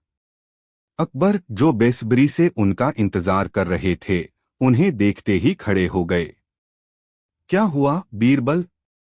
तुम ऐसे क्यों लग रहे हो जैसे तुमने मौत को छूकर देखा हो? बीरबल ने कांपती आवाज में पूरी घटना बयान की। उन्होंने कुछ भी नहीं छिपाया, न अपना डर, न वह सिहरन, और न ही उस साये के उनके आर पार गुजर जाने का अनुभव। दरबार में बैठे हर व्यक्ति की सांसें रुक गईं। अब तक यह सिर्फ सुनी सुनाई बातें थीं, लेकिन अब साम्राज्य के सबसे बुद्धिमान व्यक्ति ने खुद इसकी तस्दीक कर दी थी। सिपहसालार, जो कल तक इसे वहम बता रहे थे, अब खामोश थे। उनके चेहरे पर भी डर की एक हल्की परत चढ़ाई थी। तभी हकीम असलम बेग आगे बढ़ा। उसके चेहरे पर डर नहीं, बल्कि एक गहरी समझ और गंभीरता का भाव था, जैसे वह पहले से ही यह सब जानता हो। मैंने कहा था, जहांपनाह, उसकी आवाज में एक अजीब सी शक्ति थी। यह कोई मामूली साया नहीं है। यह ज्ञान भक्षक है। यह उन जगहों पर हमला करता है जहां इल्म और हिकमत को सहेज कर रखा जाता है। इसने बीरबल जी पर हमला नहीं किया, इसने उनके दिमाग में बसे ज्ञान पर हमला करने की कोशिश की। और अब यह हमारे शाही पुस्तकालय की ओर बढ़ रहा है, जहां सल्तनत की हजारों साल की बुद्धिमत्ता कैद है। उसकी बातें इतनी नाटकीय और इतनी सटीक थीं कि किसी को भी उस पर संदेह करने का ख्याल नहीं आया। उसने लोगों के डर को एक नाम और एक मकसद दे दिया था। अकबर ने बेचैनी से पूछा, तो इसका हल क्या है हकीम साहब? हम अपनी किताबों को, अपनी विरासत को कैसे बचाएं? हकीम ने सिर झुकाया। इसे तलवारों से नहीं रोका जा सकता जहांपनाह। इसे रूहानी ताकत से ही रोकना होगा। हमें पूरे शहर का शुद्धिकरण करना होगा। एक ऐसा महानुष्ठान जिसकी पवित्र अग्नि की लपटें इतनी ऊंची उठें कि यह साया और इसे भेजने वाली बुरी ताकत जलकर खाक हो जाए। इसके लिए हमें दुर्लभ जड़ी बूटियों, पवित्र नदियों के जल और 7 मस्जिदों की खाक की जरूरत पड़ेगी। उसने ऐसी ऐसी चीजों की सूची गिनाई जो सुनने में तो बहुत पवित्र लगती थीं, लेकिन जिन्हें इकट्ठा करना एक बहुत बड़ा और खर्चीला काम था। अकबर अब एक ऐसे जाल में फंस चुके थे जहां से निकलना मुश्किल था। एक तरफ बीरबल का अनुभव था जिसे झुठलाया नहीं जा सकता था, और दूसरी तरफ हकीम असलम का समाधान था जो तर्कहीन होते हुए भी उस वक्त का एकमात्र सहारा लग रहा था। उन्होंने अनिच्छा से हकीम को अनुष्ठान की तैयारी करने की इजाजत दे दी, लेकिन बीरबल का मन अब भी इस कहानी को मानने को तैयार नहीं था। वह उस रात के अनुभव से डरे हुए जरूर थे, पर पराजित नहीं हुए थे। उनके दिमाग में एक बात खटक रही थी, अगर वह साया इतना ही शक्तिशाली था तो उसने उन्हें कोई स्थायी नुकसान क्यों नहीं पहुंचाया? वह सिर्फ एक एहसास बनकर क्यों रह गया? उन्होंने अपने सबसे भरोसेमंद जासूसों को 2 अलग अलग कामों पर लगाया। पहले को हकीम असलम बेग की पृष्ठभूमि की जांच करने के लिए उन सुदूर प्रदेशों में भेजा गया जहां से वह आने का दावा करता था। दूसरे को यह पता लगाने का काम सौंपा गया कि हकीम अनुष्ठान के लिए जो दुर्लभ सामग्री मंगवा रहा है वह असल में आ कहां से रही है और उसकी कीमत क्या है। इस बीच शहर की हालत और बिगड़ती जा रही थी। शाही पुस्तकालय का मुख्य खुशनवीस कैलीग्राफर उस्ताद रहीम, जिसने अपनी पूरी जिंदगी किताबों को नकल करने में गुजार दी थी, अब काम करने से डरने लगा। उसके हाथ कांपते थे। उसे हर आहट पर लगता कि वह साया कमरे में आ गया है। एक दिन उसने रोते हुए ऐलान कर दिया कि वह अब कलम को हाथ नहीं लगाएगा, क्योंकि उसे डर है कि साया उसकी लिखी हुई हरकतों में बस जाएगा और उन किताबों को पढ़ने वाला हर इंसान पागल हो जाएगा। यह खबर एक और चिंगारी बन गई। ज्ञान का प्रतीक अब डर का प्रतीक बन गया था। हकीम असलम बेग की ताकत दिन ब दिन बढ़ रही थी। वह अब दरबार में एक सलाहकार से ज्यादा एक उद्धारकर्ता की तरह देखा जाने लगा। वह लोगों को बताता कि अनुष्ठान के दिन तक उन्हें कैसे रहना है, क्या पहनना है और किन मंत्रों का जाप करना है। उसने शहर के चारों कोनों पर बड़े बड़े धुएं वाले कड़ाह रखवा दिए, जिनमें दिन रात एक अजीब गंध वाली जड़ी बूटी जलती रहती।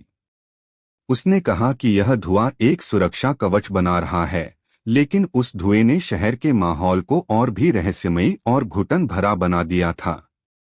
एक शाम जब बीरबल भेष बदलकर शहर का जायजा ले रहे थे, तो उनकी नजर एक अजीब चीज पर पड़ी।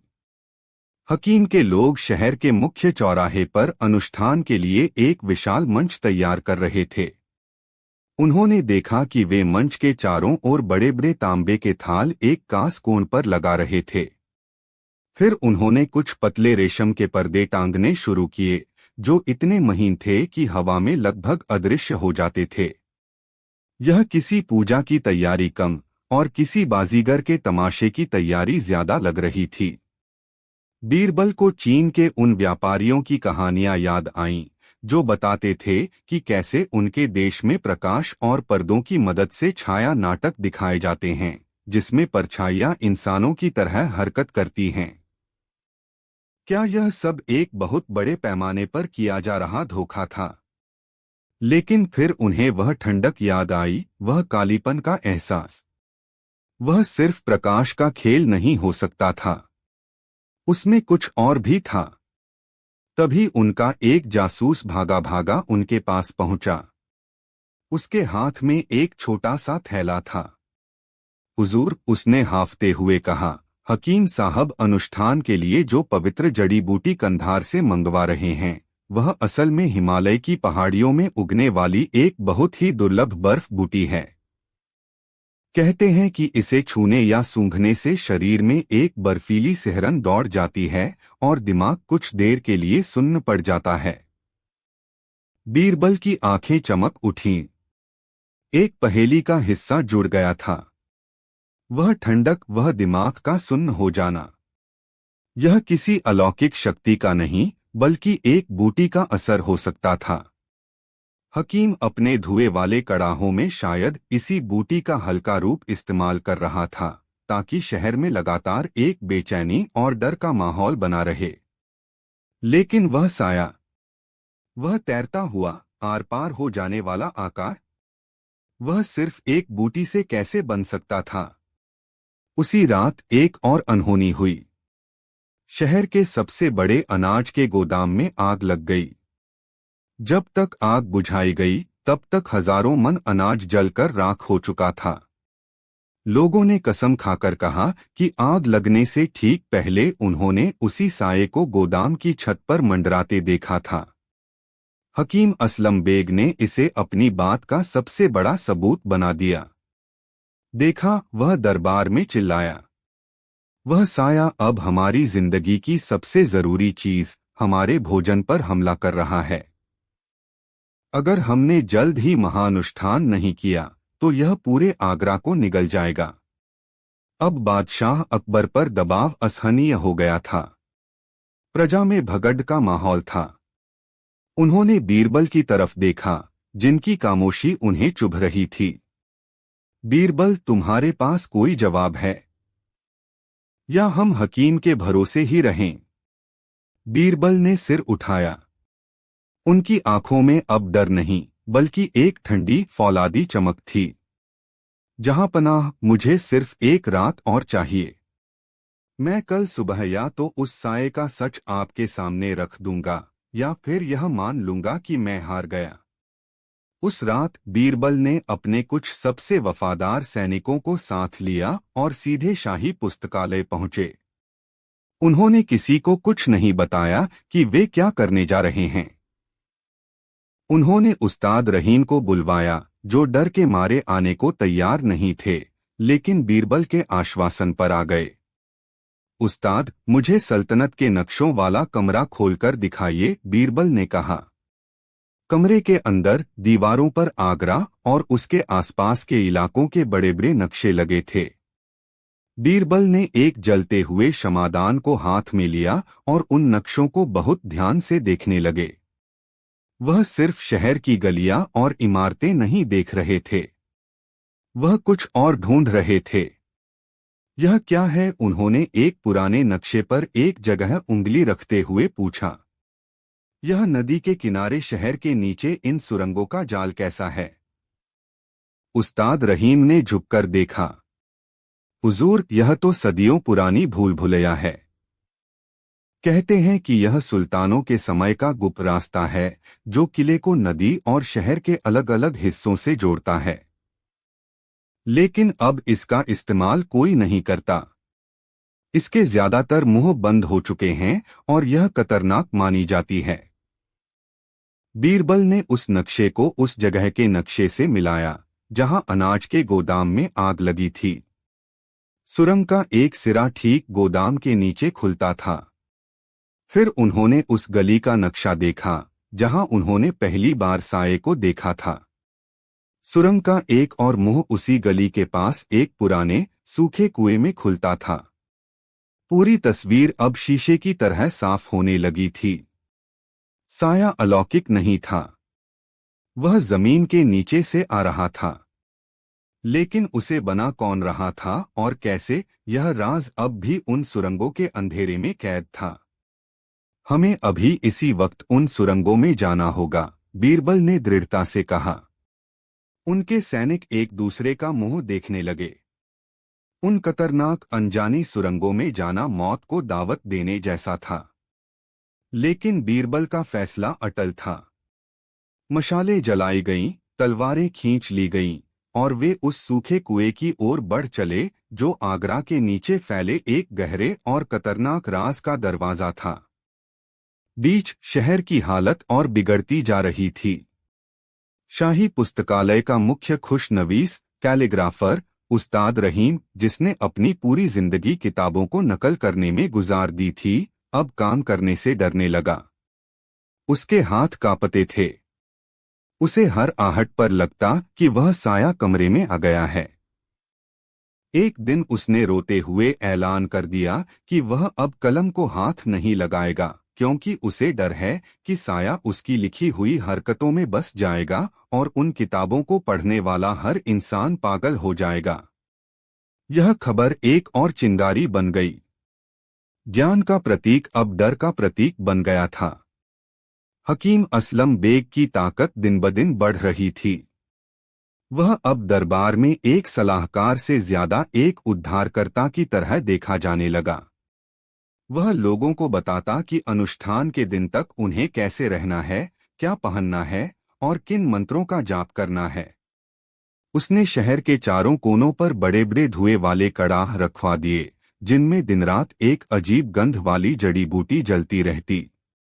उसने कहा कि यह धुआं एक सुरक्षा कवच बना रहा है, लेकिन उस धुएं ने शहर के माहौल को और भी रहस्यमयी और घुटन भरा बना दिया था। एक शाम जब बीरबल भेष बदलकर शहर का जायजा ले रहे थे, तो उनकी नजर एक अजीब चीज पर पड़ी। हकीम के लोग शहर के मुख्य चौराहे पर अनुष्ठान के लिए एक विशाल मंच तैयार कर रहे थे। उन्होंने देखा कि वे मंच के चारों ओर बड़े बड़े तांबे के थाल एक कांस कोण पर लगा रहे थे। फिर उन्होंने कुछ पतले रेशम के पर्दे टांगने शुरू किए, जो इतने महीन थे कि हवा में लगभग अदृश्य हो जाते थे। यह किसी पूजा की तैयारी कम और किसी बाजीगर के तमाशे की तैयारी ज्यादा लग रही थी। बीरबल को चीन के उन व्यापारियों की कहानियां याद आईं, जो बताते थे कि कैसे उनके देश में प्रकाश और पर्दों की मदद से छाया नाटक दिखाए जाते हैं, जिसमें परछाइयां इंसानों की तरह हरकत करती हैं। क्या यह सब एक बहुत बड़े पैमाने पर किया जा रहा धोखा था? लेकिन फिर उन्हें वह ठंडक याद आई, वह कालीपन का एहसास। वह सिर्फ प्रकाश का खेल नहीं हो सकता था, उसमें कुछ और भी था। तभी उनका एक जासूस भागा भागा उनके पास पहुंचा। उसके हाथ में एक छोटा सा थैला था।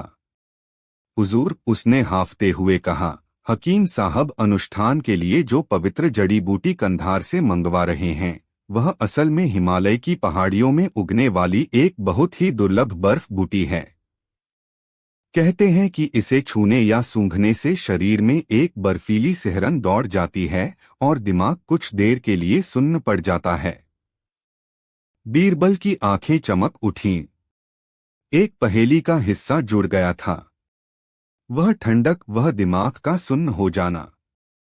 यह किसी अलौकिक शक्ति का नहीं, बल्कि एक बूटी का असर हो सकता था।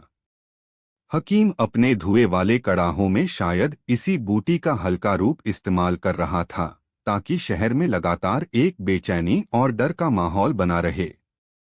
लेकिन वह साया, वह तैरता हुआ आर पार हो जाने वाला आकार, वह सिर्फ एक बूटी से कैसे बन सकता था? उसी रात एक और अनहोनी हुई। शहर के सबसे बड़े अनाज के गोदाम में आग लग गई। जब तक आग बुझाई गई, तब तक हजारों मन अनाज जलकर राख हो चुका था। लोगों ने कसम खाकर कहा कि आग लगने से ठीक पहले उन्होंने उसी साये को गोदाम की छत पर मंडराते देखा था। हकीम असलम बेग ने इसे अपनी बात का सबसे बड़ा सबूत बना दिया। देखा, वह दरबार में चिल्लाया, वह साया अब हमारी जिंदगी की सबसे जरूरी चीज, हमारे भोजन पर हमला कर रहा है। अगर हमने जल्द ही महानुष्ठान नहीं किया तो यह पूरे आगरा को निगल जाएगा। अब बादशाह अकबर पर दबाव असहनीय हो गया था। प्रजा में भगड़ का माहौल था। उन्होंने बीरबल की तरफ देखा, जिनकी खामोशी उन्हें चुभ रही थी। बीरबल, तुम्हारे पास कोई जवाब है या हम हकीम के भरोसे ही रहें? बीरबल ने सिर उठाया। उनकी आंखों में अब डर नहीं, बल्कि एक ठंडी फौलादी चमक थी। जहां पनाह, मुझे सिर्फ एक रात और चाहिए।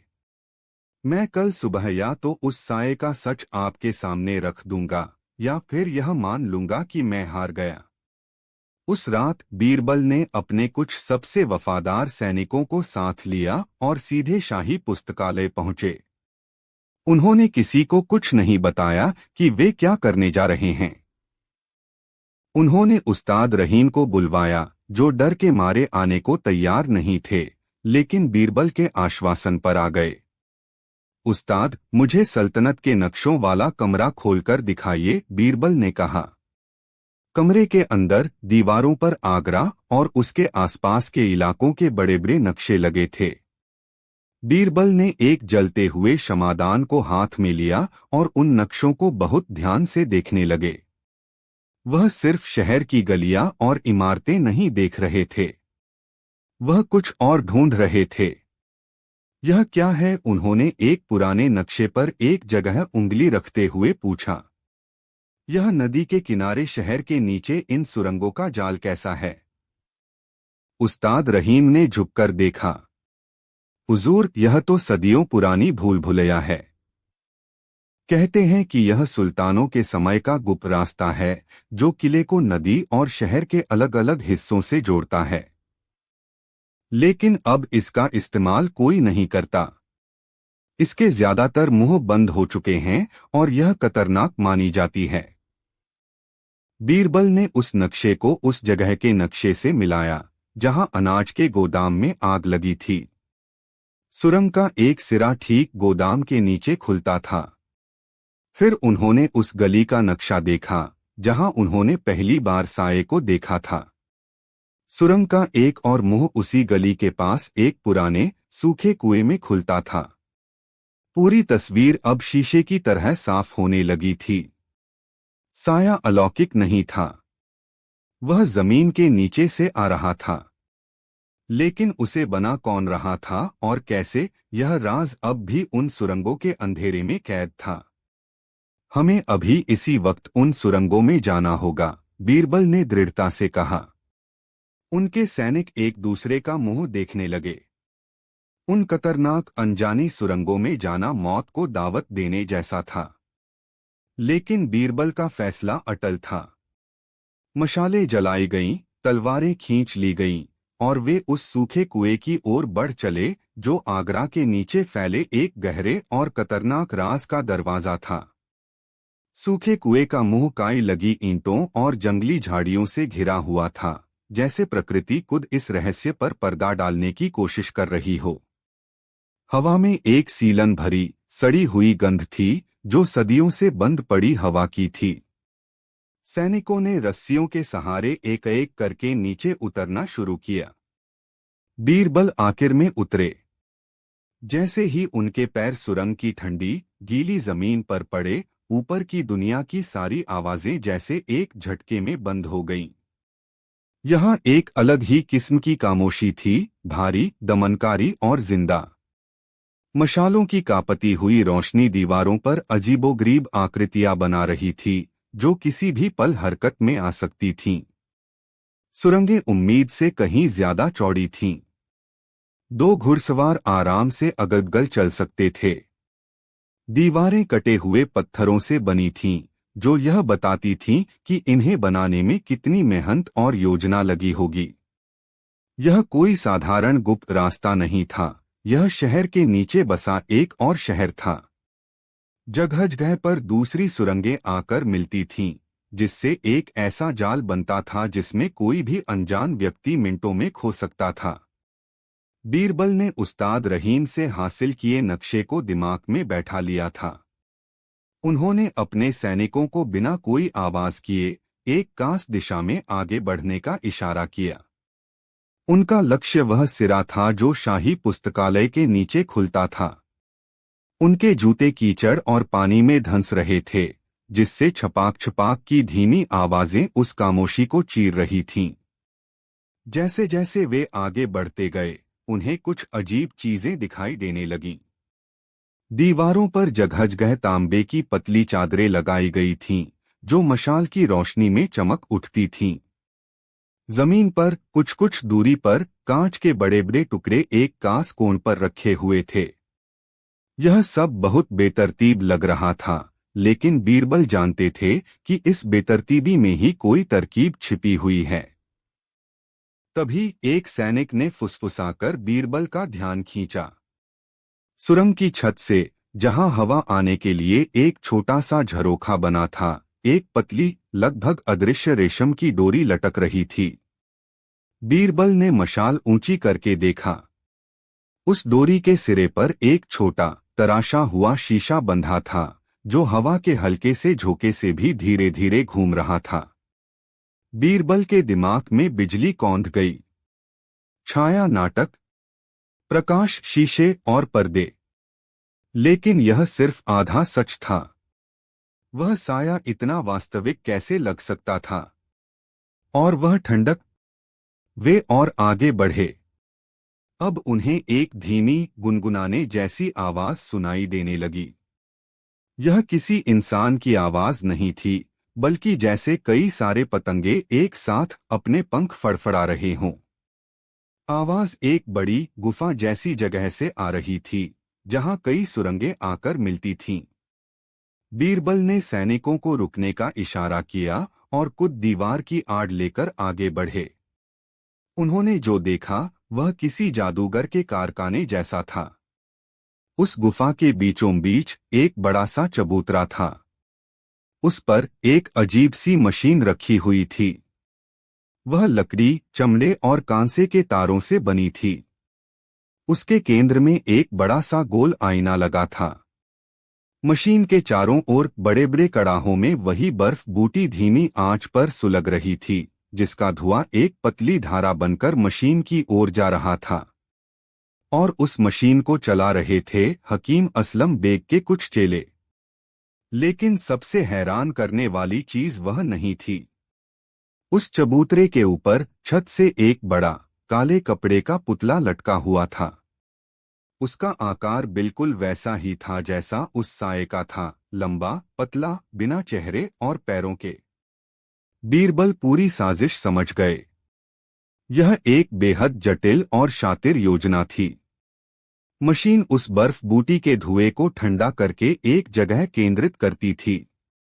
फिर वह आईना और सुरंगों में लगे कांच के टुकड़े उस ठंडे धुएं को एक खास आकार देकर शहर के अलग अलग हिस्सों में बने झरोखों के जरिए बाहर फेंकते थे। दीवारों पर लगी तांबे की चादरें प्रकाश को इस तरह परावर्तित करती थीं कि वह धुएं का साया और भी घना और वास्तविक लगे। छत से लटका वह पुतला उस साये का मूल आकार था, जिसकी छवि को आईनों के जरिए प्रक्षेपित किया जा रहा था।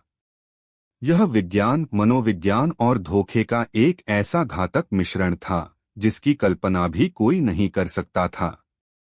अनाज के गोदाम में लगी आग भी शायद इन्हीं सुरंगों के जरिए लगाई गई थी, ताकि लोगों का डर चरम पर पहुंच जाए। लेकिन एक सवाल अब भी बाकी था। हकीम यह सब क्यों कर रहा था? सिर्फ पैसा और शोहरत के लिए? यह काम इतना बड़ा और इतना खतरनाक था कि इसके पीछे का मकसद भी उतना ही बड़ा होना चाहिए। तभी बीरबल की नजर एक और चीज पर पड़ी। गुफा के एक कोने में अंधेरे में एक और व्यक्ति खड़ा था।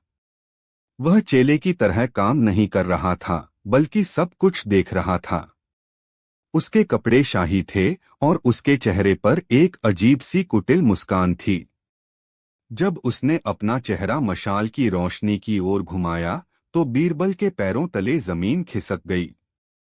वह शहजादा सलीम का सबसे खास सलाहकार शरीफुद्दीन था। अब पूरी तस्वीर पानी की तरह साफ हो गई।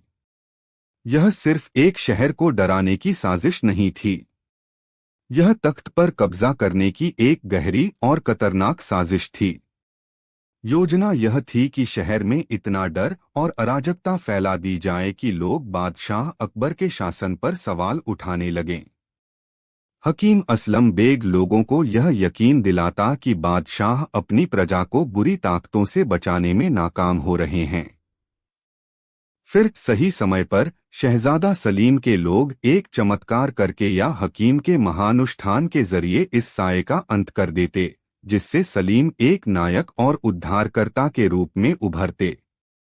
अकबर को कमजोर और अंधविश्वासी साबित करके तख्तापलट का एक मजबूत सूखे कुएं का मुंह काई लगी ईंटों और जंगली झाड़ियों से घिरा हुआ था, जैसे प्रकृति खुद इस रहस्य पर पर्दा डालने की कोशिश कर रही हो।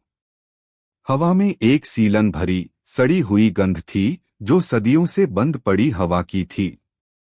सैनिकों ने रस्सियों के सहारे एक एक करके नीचे उतरना शुरू किया। बीरबल आखिर में उतरे। जैसे ही उनके पैर सुरंग की ठंडी गीली जमीन पर पड़े, ऊपर की दुनिया की सारी आवाजें जैसे एक झटके में बंद हो गईं। यहाँ एक अलग ही किस्म की खामोशी थी, भारी, दमनकारी और जिंदा। मशालों की कापती हुई रोशनी दीवारों पर अजीबोगरीब आकृतियां बना रही थी, जो किसी भी पल हरकत में आ सकती थीं। सुरंगें उम्मीद से कहीं ज्यादा चौड़ी थीं। दो घुड़सवार आराम से अगल-गल चल सकते थे। दीवारें कटे हुए पत्थरों से बनी थीं, जो यह बताती थीं कि इन्हें बनाने में कितनी मेहनत और योजना लगी होगी। यह कोई साधारण गुप्त रास्ता नहीं था, यह शहर के नीचे बसा एक और शहर था। जगह जगह पर दूसरी सुरंगें आकर मिलती थीं, जिससे एक ऐसा जाल बनता था जिसमें कोई भी अनजान व्यक्ति मिनटों में खो सकता था। बीरबल ने उस्ताद रहीम से हासिल किए नक्शे को दिमाग में बैठा लिया था। उन्होंने अपने सैनिकों को बिना कोई आवाज किए एक खास दिशा में आगे बढ़ने का इशारा किया। उनका लक्ष्य वह सिरा था जो शाही पुस्तकालय के नीचे खुलता था। उनके जूते कीचड़ और पानी में धंस रहे थे, जिससे छपाक छपाक की धीमी आवाजें उस खामोशी को चीर रही थीं। जैसे जैसे वे आगे बढ़ते गए, उन्हें कुछ अजीब चीजें दिखाई देने लगीं। दीवारों पर जगह जगह तांबे की पतली चादरें लगाई गई थीं, जो मशाल की रोशनी में चमक उठती थीं। जमीन पर कुछ कुछ दूरी पर कांच के बड़े बड़े टुकड़े एक खास कोण पर रखे हुए थे। यह सब बहुत बेतरतीब लग रहा था, लेकिन बीरबल जानते थे कि इस बेतरतीबी में ही कोई तरकीब छिपी हुई है। तभी एक सैनिक ने फुसफुसाकर बीरबल का ध्यान खींचा। सुरंग की छत से, जहां हवा आने के लिए एक छोटा सा झरोखा बना था, एक पतली, लगभग अदृश्य रेशम की डोरी लटक रही थी। बीरबल ने मशाल ऊंची करके देखा। उस डोरी के सिरे पर एक छोटा, तराशा हुआ शीशा बंधा था, जो हवा के हल्के से झोंके से भी धीरे धीरे घूम रहा था। बीरबल के दिमाग में बिजली कौंध गई। छाया नाटक, प्रकाश शीशे और पर्दे। लेकिन यह सिर्फ आधा सच था। वह साया इतना वास्तविक कैसे लग सकता था? और वह ठंडक? वे और आगे बढ़े। अब उन्हें एक धीमी, गुनगुनाने जैसी आवाज सुनाई देने लगी। यह किसी इंसान की आवाज नहीं थी, बल्कि जैसे कई सारे पतंगे एक साथ अपने पंख फड़फड़ा रहे हों। आवाज एक बड़ी गुफा जैसी जगह से आ रही थी, जहां कई सुरंगें आकर मिलती थीं। बीरबल ने सैनिकों को रुकने का इशारा किया और कुछ दीवार की आड़ लेकर आगे बढ़े। उन्होंने जो देखा वह किसी जादूगर के कारखाने जैसा था। उस गुफा के बीचों बीच एक बड़ा सा चबूतरा था। उस पर एक अजीब सी मशीन रखी हुई थी। वह लकड़ी, चमड़े और कांसे के तारों से बनी थी। उसके केंद्र में एक बड़ा सा गोल आईना लगा था। मशीन के चारों ओर बड़े बड़े कड़ाहों में वही बर्फ बूटी धीमी आंच पर सुलग रही थी, जिसका धुआं एक पतली धारा बनकर मशीन की ओर जा रहा था। और उस मशीन को चला रहे थे हकीम असलम बेग के कुछ चेले। लेकिन सबसे हैरान करने वाली चीज वह नहीं थी। उस चबूतरे के ऊपर छत से एक बड़ा काले कपड़े का पुतला लटका हुआ था। उसका आकार बिल्कुल वैसा ही था जैसा उस साये का था, लंबा, पतला, बिना चेहरे और पैरों के। बीरबल पूरी साजिश समझ गए। यह एक बेहद जटिल और शातिर योजना थी। मशीन उस बर्फ बूटी के धुएं को ठंडा करके एक जगह केंद्रित करती थी। फिर वह आईना और सुरंगों में लगे कांच के टुकड़े उस ठंडे धुएं को एक कांस आकार देकर शहर के अलग अलग हिस्सों में बने झरोखों के जरिए बाहर फेंकते थे। दीवारों पर लगी तांबे की चादरें प्रकाश को इस तरह परावर्तित करती थीं कि वह धुएं का साया और भी घना और वास्तविक लगे। छत से लटका वह पुतला उस साये का मूल आकार था, जिसकी छवि को आईनों के जरिए प्रक्षेपित किया जा रहा था। यह विज्ञान, मनोविज्ञान और धोखे का एक ऐसा घातक मिश्रण था जिसकी कल्पना भी कोई नहीं कर सकता था। अनाज के गोदाम में लगी आग भी शायद इन्हीं सुरंगों के जरिए लगाई गई थी, ताकि लोगों का डर चरम पर पहुंच जाए। लेकिन एक सवाल अब भी बाकी था। हकीम यह सब क्यों कर रहा था? सिर्फ पैसा और शोहरत के लिए? यह काम इतना बड़ा और इतना खतरनाक था कि इसके पीछे का मकसद भी उतना ही बड़ा होना चाहिए। तभी बीरबल की नजर एक और चीज पर पड़ी। गुफा के एक कोने में अंधेरे में एक और व्यक्ति खड़ा था। वह चेले की तरह काम नहीं कर रहा था, बल्कि सब कुछ देख रहा था। उसके कपड़े शाही थे और उसके चेहरे पर एक अजीब सी कुटिल मुस्कान थी। जब उसने अपना चेहरा मशाल की रोशनी की ओर घुमाया तो बीरबल के पैरों तले जमीन खिसक गई। वह शहजादा सलीम का सबसे खास सलाहकार शरीफुद्दीन था। अब पूरी तस्वीर पानी की तरह साफ हो गई। यह सिर्फ एक शहर को डराने की साजिश नहीं थी। यह तख्त पर कब्जा करने की एक गहरी और खतरनाक साजिश थी। योजना यह थी कि शहर में इतना डर और अराजकता फैला दी जाए कि लोग बादशाह अकबर के शासन पर सवाल उठाने लगें। हकीम असलम बेग लोगों को यह यकीन दिलाता कि बादशाह अपनी प्रजा को बुरी ताकतों से बचाने में नाकाम हो रहे हैं। फिर सही समय पर शहजादा सलीम के लोग एक चमत्कार करके या हकीम के महानुष्ठान के जरिए इस साये का अंत कर देते, जिससे सलीम एक नायक और उद्धारकर्ता के रूप में उभरते। अकबर को कमजोर और अंधविश्वासी साबित करके तख्तापलट का एक मजबूत आधार तैयार किया जा रहा था। बीरबल जानते थे कि अगर उन्होंने अभी यहीं पर इन लोगों को पकड़ लिया तो शरीफुद्दीन अपनी पहुंच का इस्तेमाल करके खुद को बचा लेगा और सारा इल्जाम हकीम और उसके चेलों पर डाल देगा। साजिश की जड़ यानी शहजादा सलीम तक उनके हाथ कभी नहीं पहुंच पाएंगे।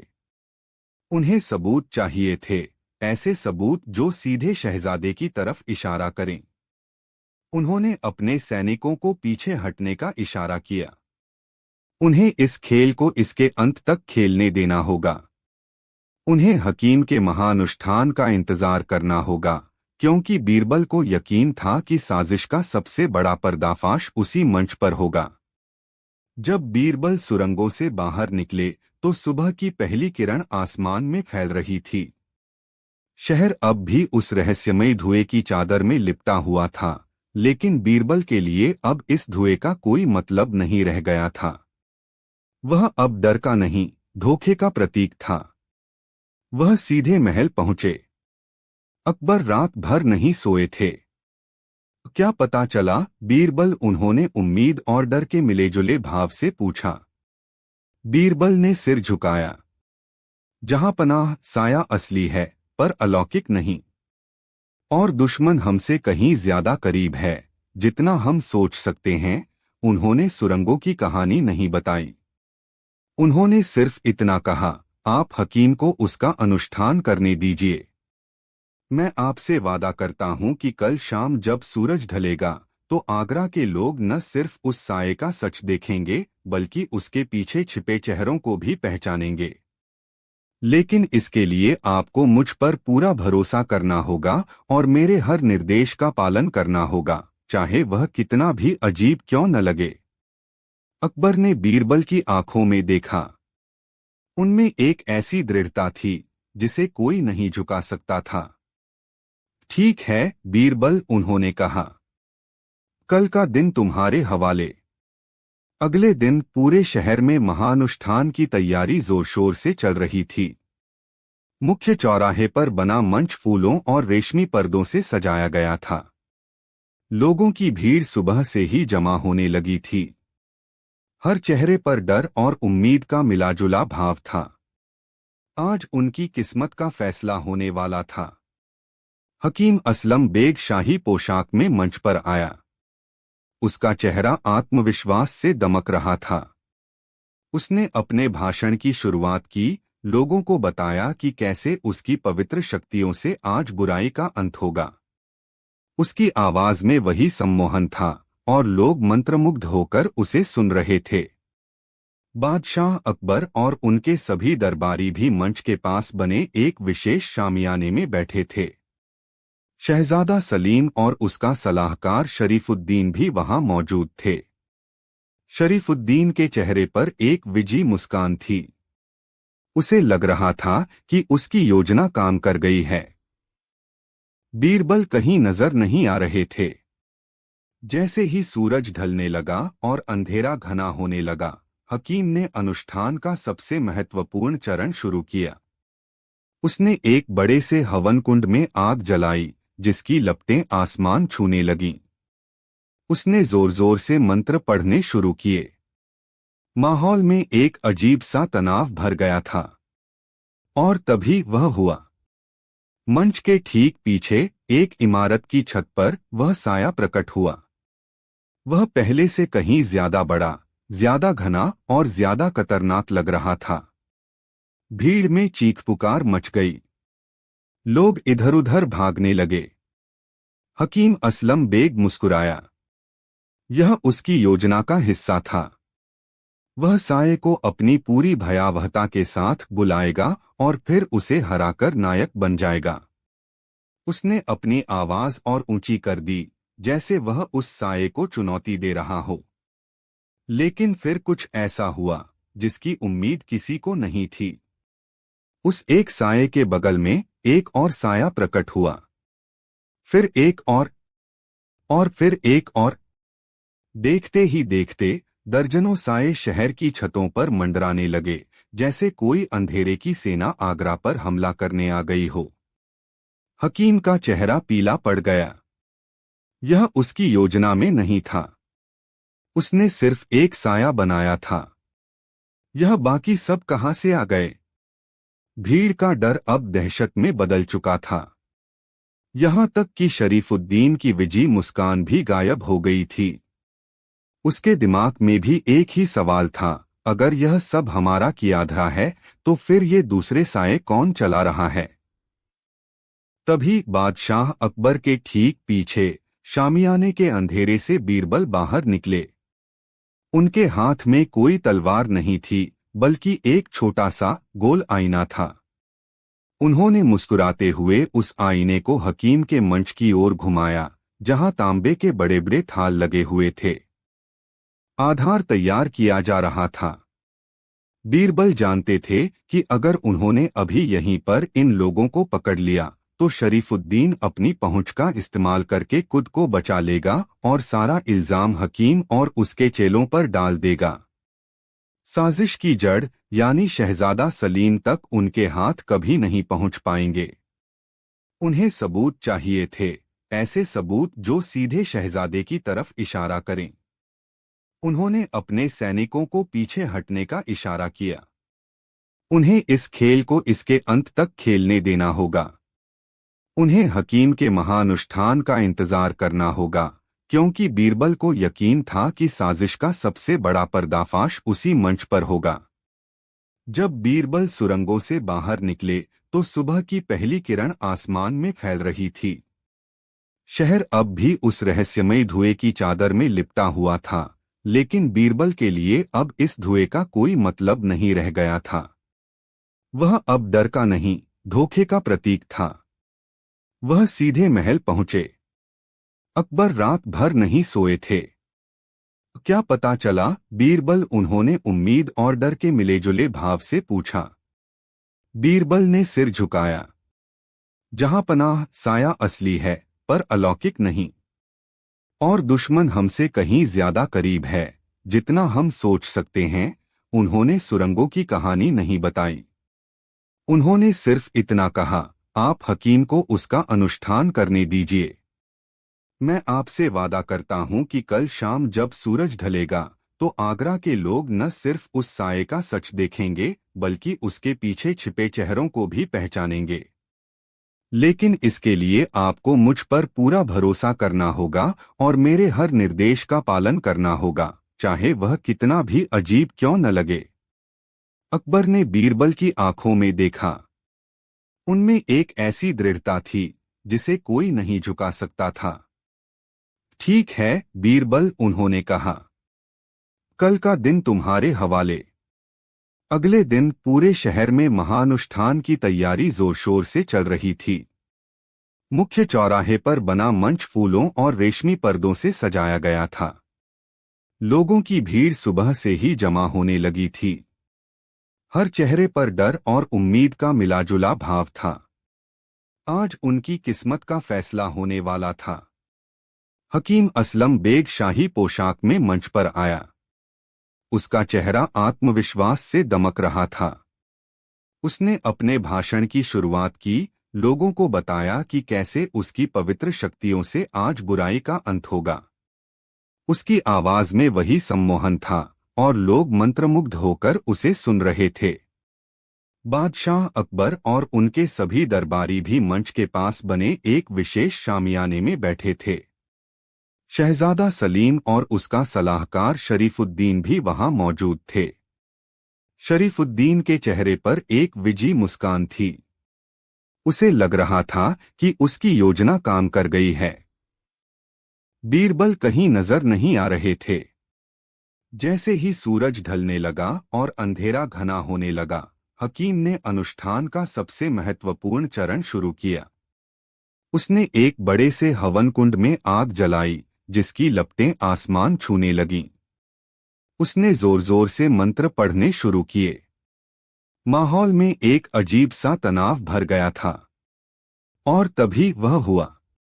मंच के ठीक पीछे एक इमारत की छत पर वह साया प्रकट हुआ। वह पहले से कहीं ज्यादा बड़ा, ज्यादा घना और ज्यादा खतरनाक लग रहा था।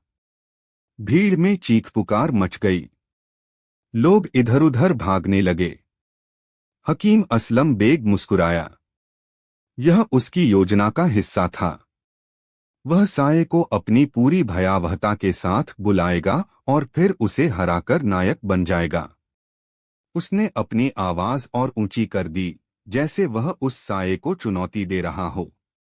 लेकिन फिर कुछ ऐसा हुआ जिसकी उम्मीद किसी को नहीं थी। उस एक साये के बगल में एक और साया प्रकट हुआ। फिर एक और फिर एक और। देखते ही देखते दर्जनों साये शहर की छतों पर मंडराने लगे, जैसे कोई अंधेरे की सेना आगरा पर हमला करने आ गई हो। हकीम का चेहरा पीला पड़ गया। यह